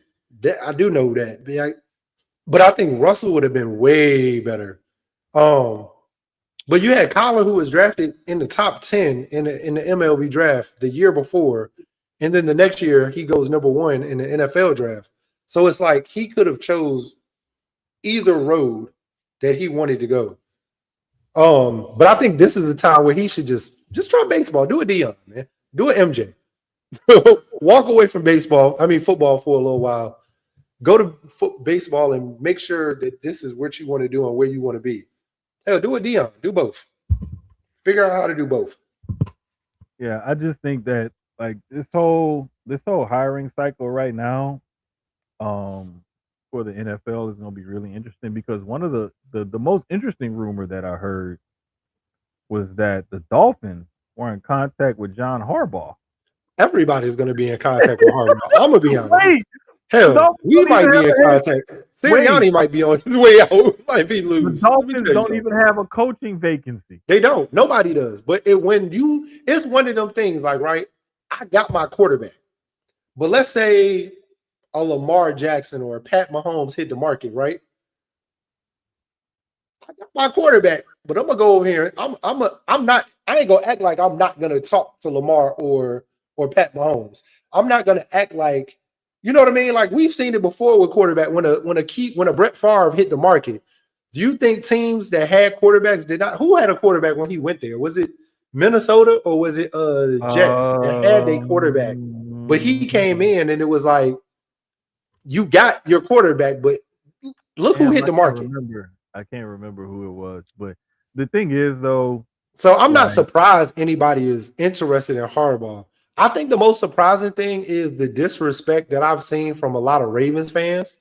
It's it's fucking weird to me, man. Like I fucking get that y'all insane. were ready for him to go. There's nothing wrong with that as fans. Nothing at all. He waited out. I think he was there way too long. 18 was a long time. He probably should have been gone about 2 or 3 years ago. He should have been gone around 15, maybe 13. Hell 18. no. Hell no. Man, bruh, this dude, the last couple years, they made the playoffs, won the division, and had like a fucking, they won at least 10, 11, 12 games the last But I'm three gonna be years. honest with you. I'm kind of with everybody on Tomlin too. I think Tomlin's been there too long. Even though he's had the winning records, even though he's made the playoffs, barely made the playoffs, not made them by one game or whatever, broke even. I think even this season, win or lose, I think also these two franchises they're very different, right? So the Steelers have their history. They've only had 3 head coaches, but their head coaches are there for 20 plus years, each one of them. Then Hmm. you have the Ravens who've been around since 96. Two of their head coaches had what? The first head coach had 2 years. Billick had what? I can't remember how many he had, but here's the thing. But then Harbaugh comes in and has Har- the Har- Har- longest tenure, Harbaugh been there for 18. 18 years. 18. Guess how That's a many times the Ravens have missed the playoffs? Six. I get that. I get that. But it gets to the point where when you look at that roster, right?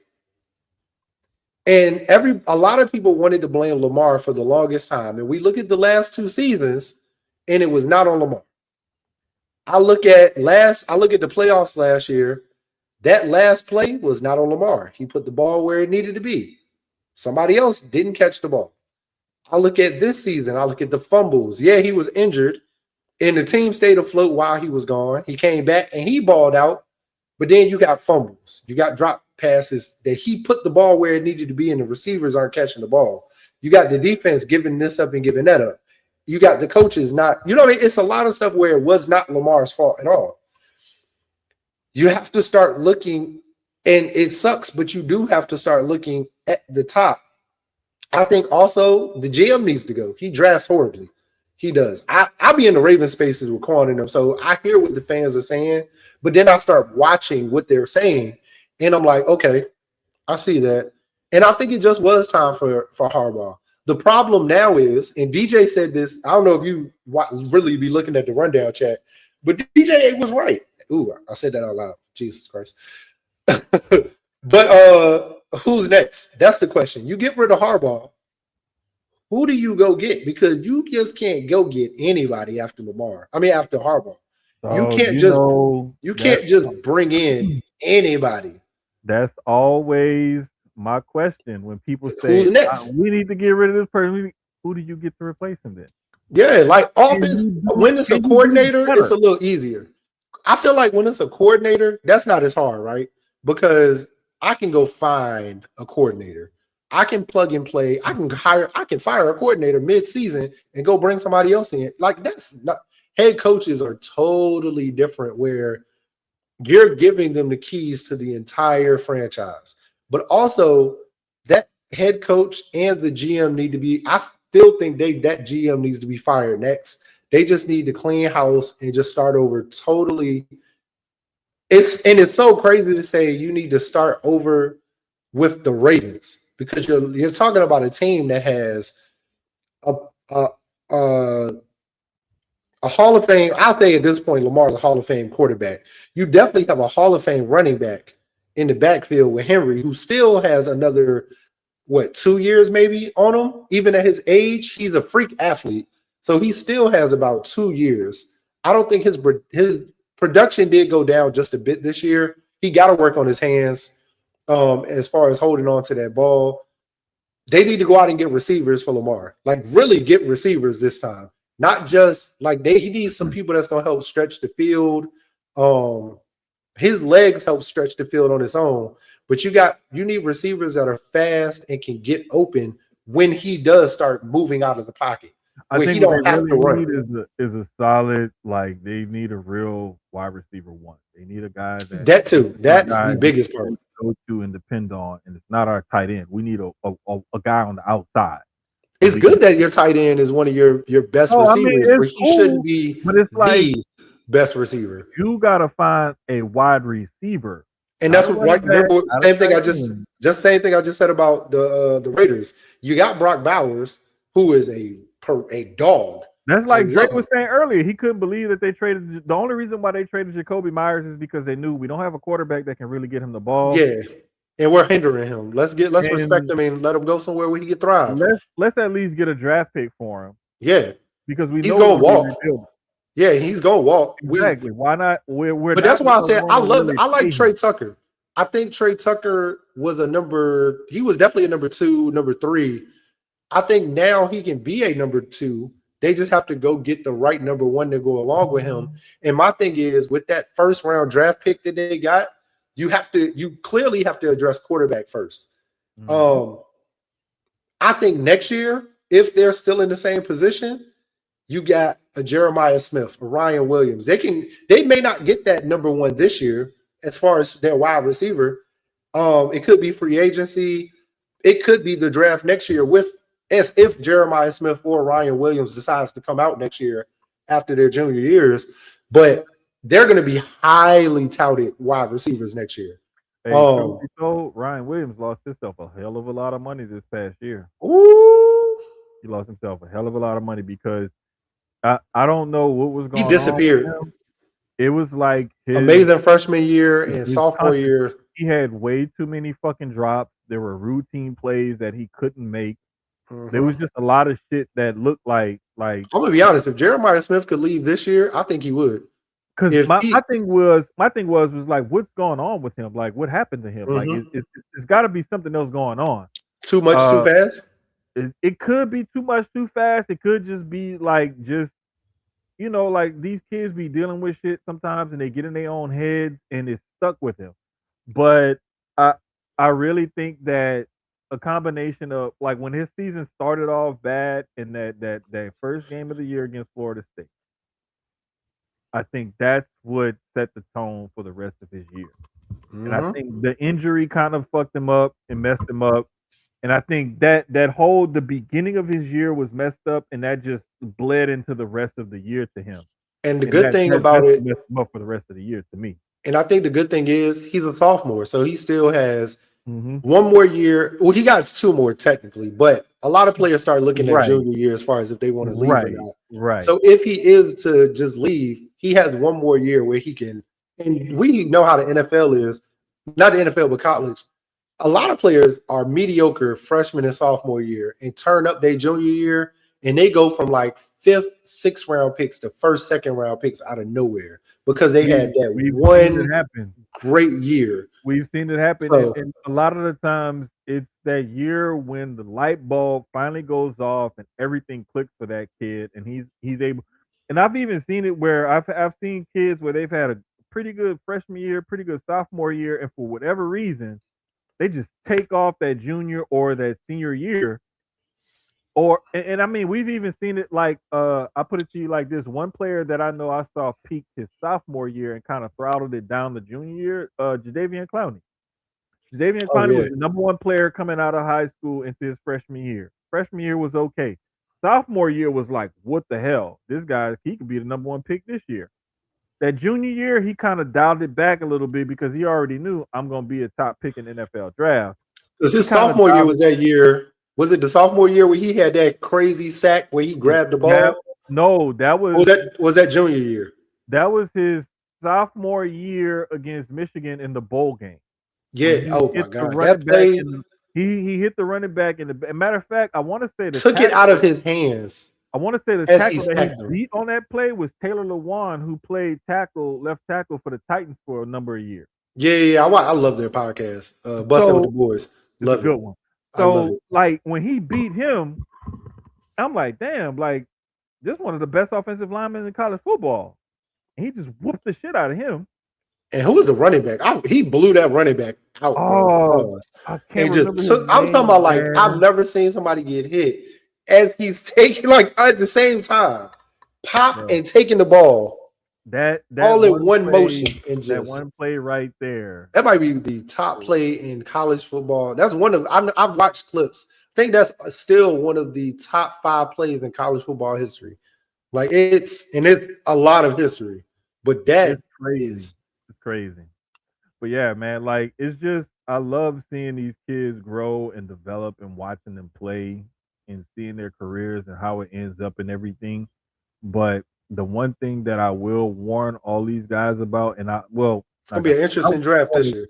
fans about is you got to remember when guys go from college to the NFL Yeah, please say or it. from college to the NBA or Please say it. whatever that pipeline is, you have to give them grace because Yes. it's just because they perform well in college does not mean they're going to perform that well on the professional level. We watched Caitlin Clark tear up college. And that first and we talked about it last year. Hmm. She benefited from that Olympic break so much because I think Hmm. she got to sit back, calm down, get healthy, train, and then focus up. And she Hmm. dogged that second half of the season. Yep. Um, I and a think lot I of think times it's just that the game is faster. it's It's way faster on the because you got to think about it. You're playing against the top 1% of the 1%. yep. You playing against the best of the best. And like I'll never forget talking to one of my homeboys, and he was like, "Bro, he was like, when I ran my 40 and stuff at the combine, and everybody was like, oh, this, that, and the third. He was like, it didn't matter how fast I was. He was like, because if I didn't understand the coverages or if so and so could do this or do that, he was like, they would beat me off the line of scrimmage. Yep. He was like, so he was like, bro, like I ran a 4.27. He was like, I could be lined up against a guy who ran a 4.54. But if his footwork and his technique is better than mine, he gonna Yep. beat me. Fat that fast don't mean nothing. That just means if as a wide receiver, all right, cool. You ran a let's hypothetically say you like you just said a 4.27, right? Mm-hmm. That's amazing. He fast as hell. But if Mm-hmm. he can't run routes, and let's say he's not even that tall. Let's say he's 5'10, 5'9, Mm-hmm. 5'10, right? And he's going against a corner that's 6'2. And all he can do is run fast, but he ain't got hands. You blew past him, but then what? I'm gonna put the ball out there and you're not gonna catch it. Bro, we used to talk about it all the time, and he was like, because we both like bigger, more physical receivers. Me That's too. like our favorite prototype of receiver or whatever. And he was like, All I recruit on college football is like 6'3" and up. Like if you're not six one of three, the we can't talk. one of the guys I remember he used to talk about. He was like Julio was like just a fucking freak of Man, nature, but he was like AJ Green, Julio, T.O., of course Moss. But it was guys like that were AJ like big Browns, and physical and could run. Terry He was like, McLaurin's. those are the ones that get. He was like, the smaller guys. He was like, it was a matter of jamming them good enough to where you could stay with. Yep. But he was like the bigger physical guys that could run a little bit. He was like, those were the ones The that like gave people. TOs, the Yeah, Ocho, even Ocho. And Ocho won't big, but that Ocho was footwork, oh my tall. God. He wasn't like a physical guy, but he was 6'2", and his footwork and technique was impeccable. That's what set him apart. And that's like it's the same thing like in the NBA. If I see a guy shooting 40% from three in college, I'm like, okay, where is he shooting those threes from? Is he shooting that right up on the line, or is he shooting it a couple steps back from the line? And like that's why I love some of the analytics now where I can see, okay, if I see a guy in college is shooting 37, 38% from three, but he's also taking the majority of his threes, like from 22, 23, 24 feet. I'm like, Mhm. okay, he's not taking his threes from that 19 feet, 9 inches or that 20 feet. You know what I'm saying? He's taking them a few feet back. Megatron. Yeah. Oh, that he was like the biggest Andre freak of nature. Johnson. It was guys like Megatron, Andre Johnson, Terrell Owens. Those were guys that Julio Jones. Those were Marvin guys that really. Harrison's. No, I'm talking about the bigger physical guys that could run past you. Oh, Like okay, the okay. 6'2", 6'3", and up guys that could run past you. Like those guys were the ones that really changed the game of football. It was the guys like the Marvin Harrisons, the Torrey Holtz, and the Isaac Bruces that brought really being a route technician into the game. Jerry Rice and all of them. Jerry Rice ran a 4.6 at his combine. Most people, and he's coming from Mississippi Valley State, so most people wasn't thinking this is going to be the greatest receiver in the history of the game. But when he got in that Bill Walsh offense, and it was that West Coast offense where you got certain routes and certain route combinations that you run and whatnot, and it's built on timing and route running, he could thrive. And we saw Jerry Rice because of his technique and his footwork and his commitment to being great. We saw this man play into his 40s, giving people the business. Yeah. So it's like you got so many different types of receivers and so many different types of like ball players and whatnot. Like fuck, I'll even get in deep as far as like MLB. Like the MLB is really where analytics really got started with Moneyball and all of that with the Oakland A's and I Bean and love all that of movie. them. Bruh, like that's where analytics really got started in modern day sports is with the Oakland A's and Billy Bean and them.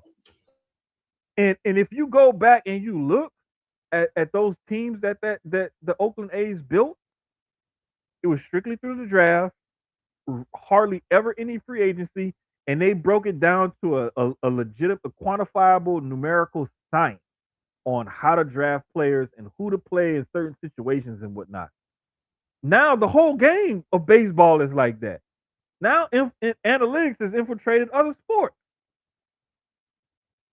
So it's just one of those things where you gotta find players that will match your system. And when you're going from college to the pros, you have to find guys whose skill sets will translate. And that's my overall arcing point about this whole last bit of this conversation that we have before we close everything out is like you gotta find guys whose skills translate. Because if their skills don't translate to the next level, you can't use them. And you can't say just because they perform well on the college level that they're going to perform well on the pro level. That just does not happen. That's a pipe dream.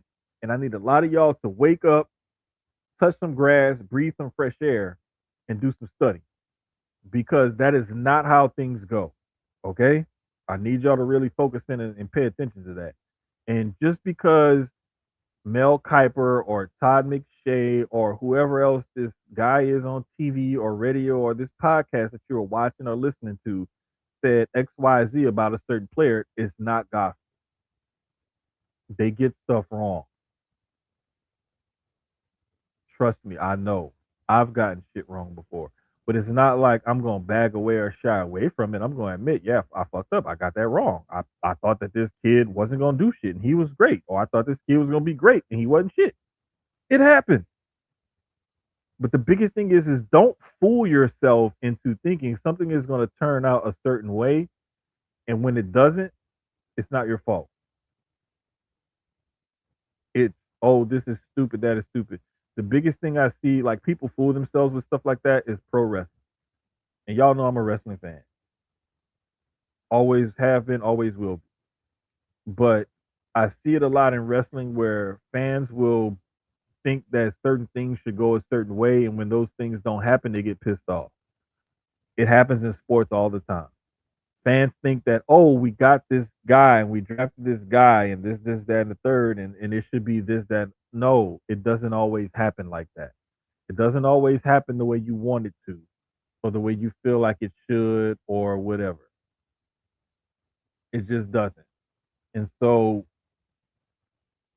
what I think a lot of people need to do, temper your expectations, calm it down a little bit, and focus on what really matters.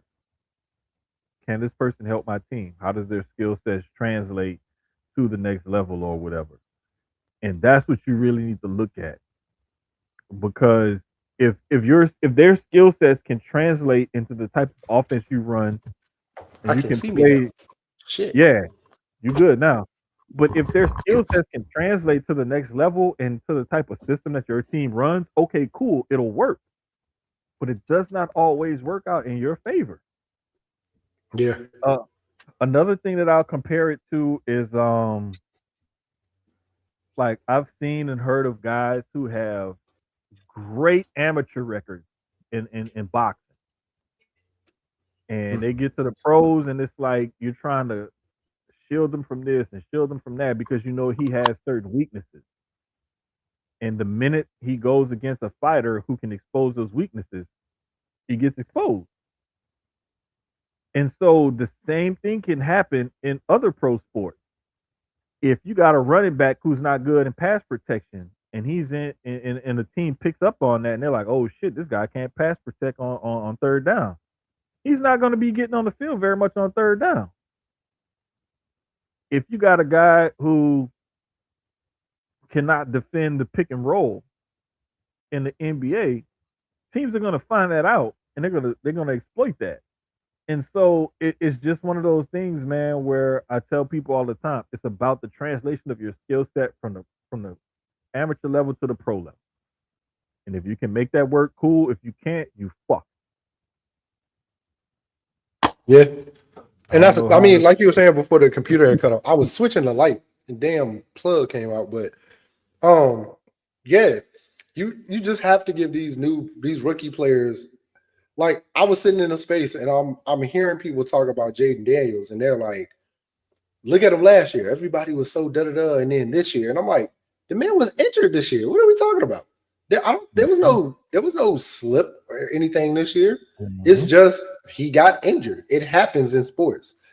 I mean, he was injury prone coming in a little bit, but still, like he got injured this year. Outside of that, he would have had another fantastic year.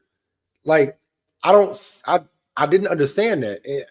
it's like there people look at these draft picks now, and it sucks because you're looking at the Jets, right?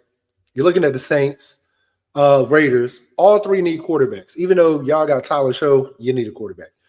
But people are looking at these players now to come in day one and change the entire franchise around day one. I think the one thing about Tennessee that I love is that they understand Cam can only do but so much, and he's only gonna be able to change but so much. But I love Cam Ward's attitude. I love it's no nonsense, but it's also like, nah, bro, we all need to be held accountable. Like, Mm-hmm. I did my part, The, but where were you at? We lost as a team. the Doesn't thing matter what I is, did. It doesn't the matter that thing I is, threw for 400 with yards. Cam, We lost. he's the kind of guy that's going to go out there and he's going to put in the work. Yep. He's going to do all the extra stuff that you need him to do as the leader of the team and Hmm. whatnot. And he's going to ball out. He's going to play. It's just a matter of is everybody else going to, live up to what he's doing? Are Hmm. they going to rise up to his level of execution? And that's one of the things that like teams do these background checks and these interviews and stuff like that because they want to know these guys coming in. What is your mentality like? Because out there on the field is one thing, but I need to know what you got going on between your ears because that's where the most important play is And coming in. that's why he went number Is one is up over here, everybody else, up is here. what was up here more than anything else. It's up here and in here. If you got this and you got this, I could work with everything else. If I you're have a question for you coachable, too. okay. No, no, go ahead. I was just saying, like, once No, you're I'm done, saying if you got it between the ears and you got it in here, like you may lack athleticism, arm strength, whatever it is, but I can find a way to coach you and everything else. You solid. But if you don't have that, I you can have all the athletic ability in the world. I can't work with so we've been gone a couple weeks now, which is good actually, in a you. sense. Mm-hmm. I'm looking at also that's another job we did not talk about. I like the Browns job a lot too. I'm gonna tell you why I like it though. I like the Browns job because I think that defense is set already. That D line, I like the linebackers. They do need to go out and get better corners, and maybe address the safety room just a little bit. But I love the offense. Quinshawn Judkins coming, getting like once he finally got the job, that's they start running back. I like the receivers that they have. I like that Isaiah Bond. I said it when Isaiah Bond got through all that legal stuff, and the Browns were the ones who got him. I was like, oh yeah, that's about to be something. Because I thought Isaiah Bond was one of the top receivers coming out last year or this year. Last year.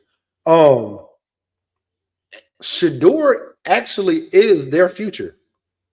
Like now everybody was like, well, he was drafted, and even you, he was drafted where he was drafted for a reason, for different reasons. One was on field stuff, but also, the other was the off the field. And I still feel like it was somewhat of collusion in a sense. Clearly, Stefanski, that was not his guy, and he made it very clear that he wasn't. And he didn't play Shador until he absolutely had no other choice but to play him.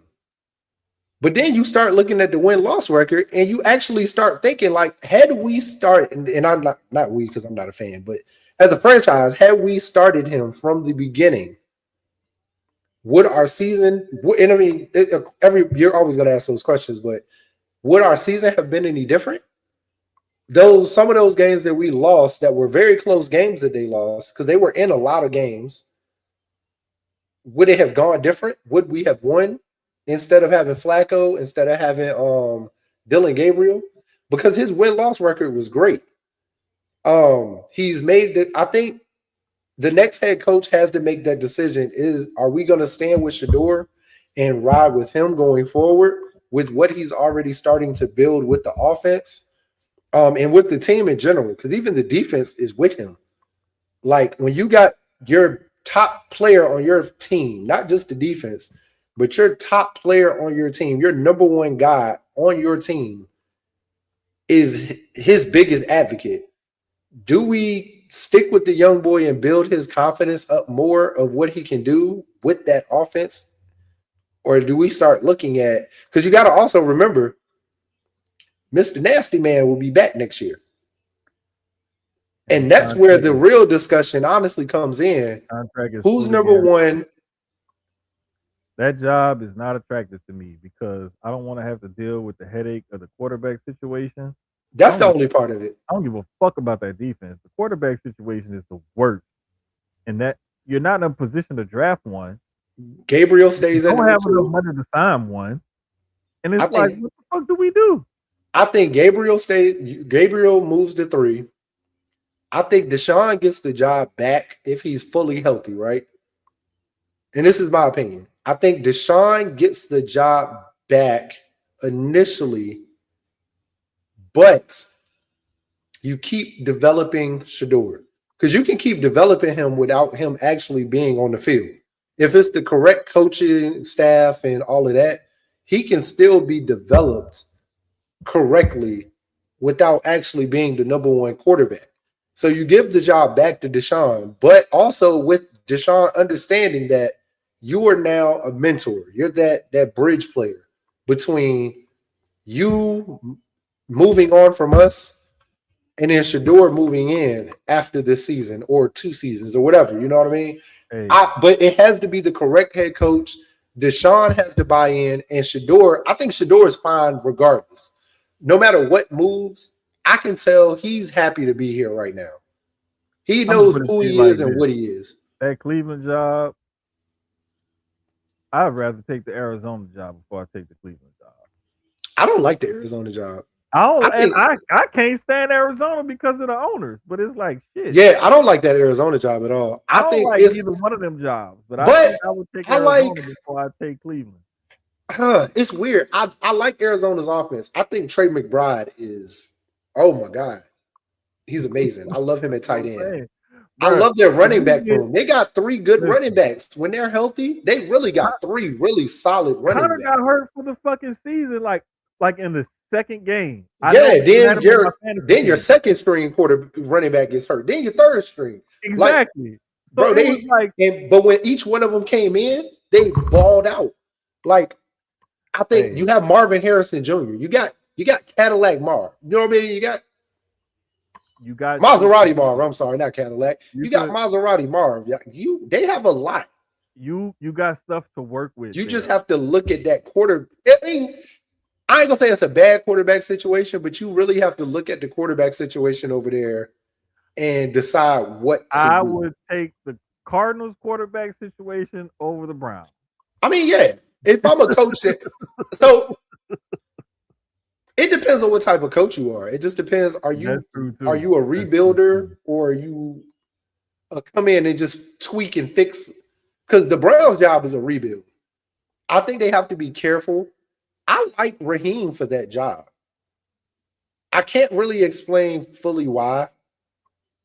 But also, I was talking to me and Jeff was talking about this right before I had, was getting ready because me and him was talking, and he said something that made so much sense. Raheem really is just he's a D coordinator.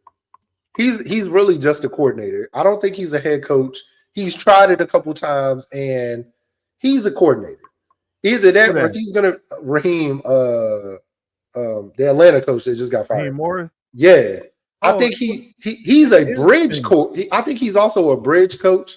Like I you bring think him in right before you hire the coach you really want, I think like I that type think thing.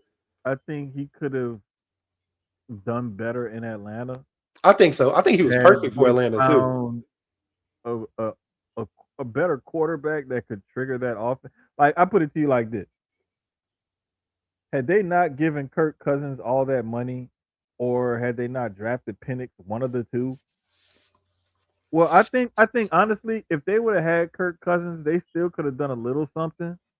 I think it was the money they gave, and that's on the I owner and the think it was GM. That has nothing to do with Raheem. they they they paid him a shitload of money coming off an injury. Too much. We said that it was Yeah, it was way too much money way too coming, much. especially coming off an injury. And I just think that when they drafted Penix, that made it even worse. And Penix was the right choice. I still believe he was the correct choice. For for whatever But reason, I I don't think feel they like should have got he a. I like I feel put like it they to could you have got like a this. wide receiver right there. If you If you're were gonna so if you committed that much money, especially that much guaranteed money and stuff to Kirk Cousins, why the hell would you draft a quarterback top 10? in the top 10, The I think very next or the same offseason or the very next whatever it was. I'm not even about to spend time looking it up because it just the shit just didn't make no sense to me. But it's like that I have a draft pick to the same position you just spent a shitload of money on. It just doesn't make sense. And the amount of years that you have Penix guaranteed under that rookie deal to the time that you have to make a decision on him for his 5th year contract coincides with you getting rid of this high price free agent quarterback that you had. The shit just didn't line up. It just didn't make sense. Like if Cousins had 1 or 2 years left on his contract, I could see that. Because then it's like, mhm. okay, we're going to draft the future. You just signed this guy. Like it was a waste of resources. Trust me, as a Saints fan, I was happy that they did some dumb shit like that. But at the Because I same feel time, like I'm gonna be honest, and I'm looking at it right now real quick. We had Michael Penix at 8. You had Roma Dunze, who was the next pick at number 9. You could have went out and got another receiver to go with Drake London. Like if you already are paying a quarterback that much, you have your quarterback. the other thing You could have was went is and got Roma that Dunze. that It team won't had no other more wide money. receiver after him. Brian But Thomas Jr. but it went was the thing. 23.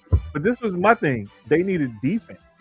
Worthy went 28. Yeah, they could have went defense also because right after that, uh, who's the next defensive player that came off after him?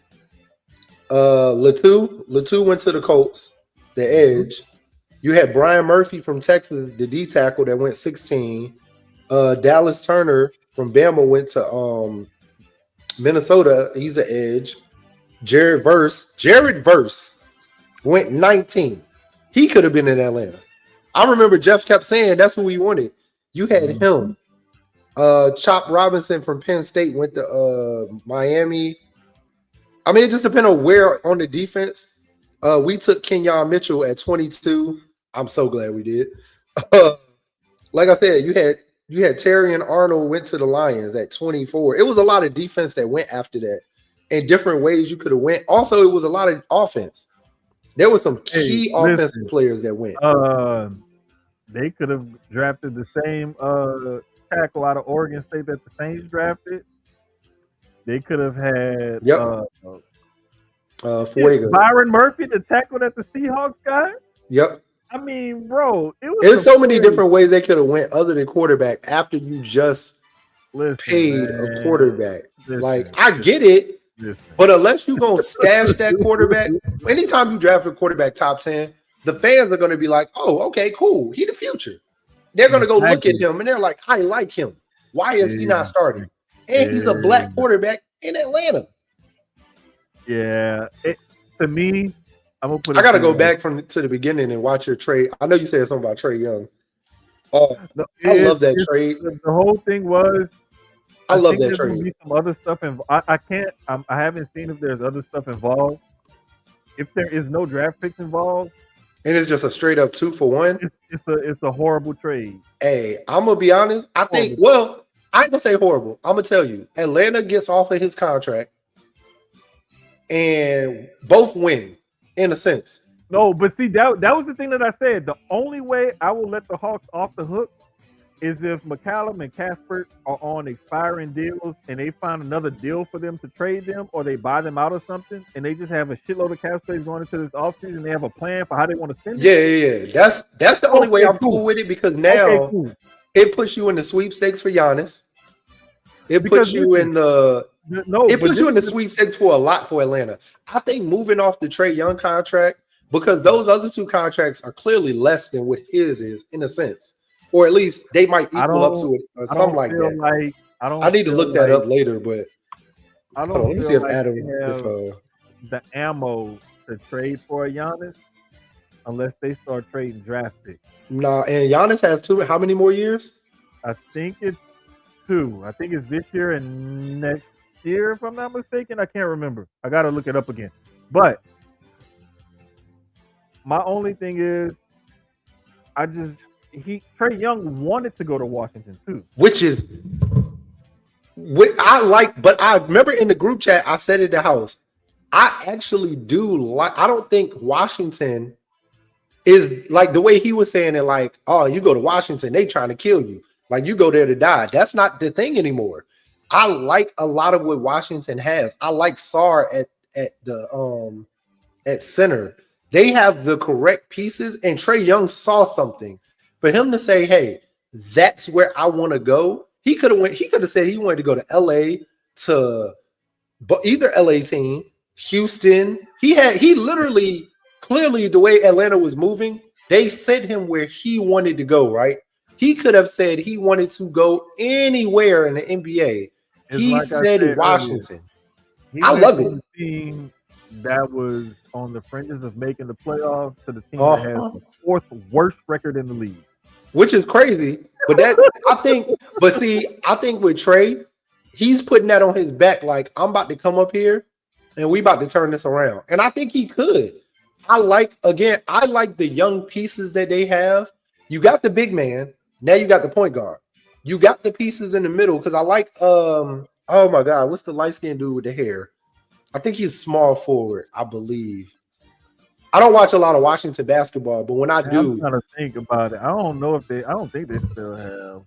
No, they don't have. They don't still have Kelly Oubre. nah. Well, hold on. Who Where's the his fuck? roster? Here it goes. Okay, here we go. Because CJ McCollum's gone now. Because he was in the trade, right? Mm-hmm. Okay, so you got, I like Alex. It's Keyshawn George. I like Keyshawn George a lot. Oh yeah. Now I don't remember who you're I talking about. Now I remember who you're talking about. And if you Okay. look at this roster, I love it. I like Alex Sarr. I like Keyshawn George. Bilal Kalube has been balling. Chris Middleton is the right bet. Um, I like Trey Johnson. Who else got traded with CJ? You said it was CJ and Casper. They oh got the Kispert. rosters right Oh, now. Yeah, they I'm got the looking at rosters it. Kispert can on go. ESPN. Now here's the thing. I like the young starting This pieces. is They need to shore up their bench I more. I don't I just feel Cam like that Whitmore is a dog. I like him too. Bub he's Carrington. too fucking much, man. Cam Whitmore is a black hole. But now you got Trey. And I think, like I said, I like him paired with Sar, Keyshawn, Trey Johnson, and Chris Middleton. Middleton's going to be a good bridge piece, but I like him and Alex Sar the best. That center guard, having the correct center guard, Trey likes to throw alleys. Sar like to go up and get them. Sar gonna give you 30 on a night. Him and fucking it's that French shit. Him and Wimby are like Wimby's better, way better. But Sar ain't that far off from Wimby. Just like the other boy in Atlanta, the French dude they got. It's something about them French players that from Oh, that I can't team. remember. I know who you're talking about. Yeah, Richard. But yeah, I like the trade. I think we're not gonna see the results of it for another. It's not gonna be this season, clearly. It may not even be next year. It's gonna be that third year, unless they make other moves this season or next season, like in the off season or whatever. I don't think we're fully gonna see the results of it till year 3, but it could be year 2. I like it. And again, the fact that he wanted to go there says that he sees something in them more than anybody else. We'll see, man. We'll see how it all plays out. But this has been episode 103 of Sucio Sports. First one in 2026. I apologize for being Yes. late. We're back to weekly. I promise y'all. We'll holler at y'all next Wednesday. Yes, we Holler will. at y'all next Wednesday, man. We out of here. I'm still from Houston.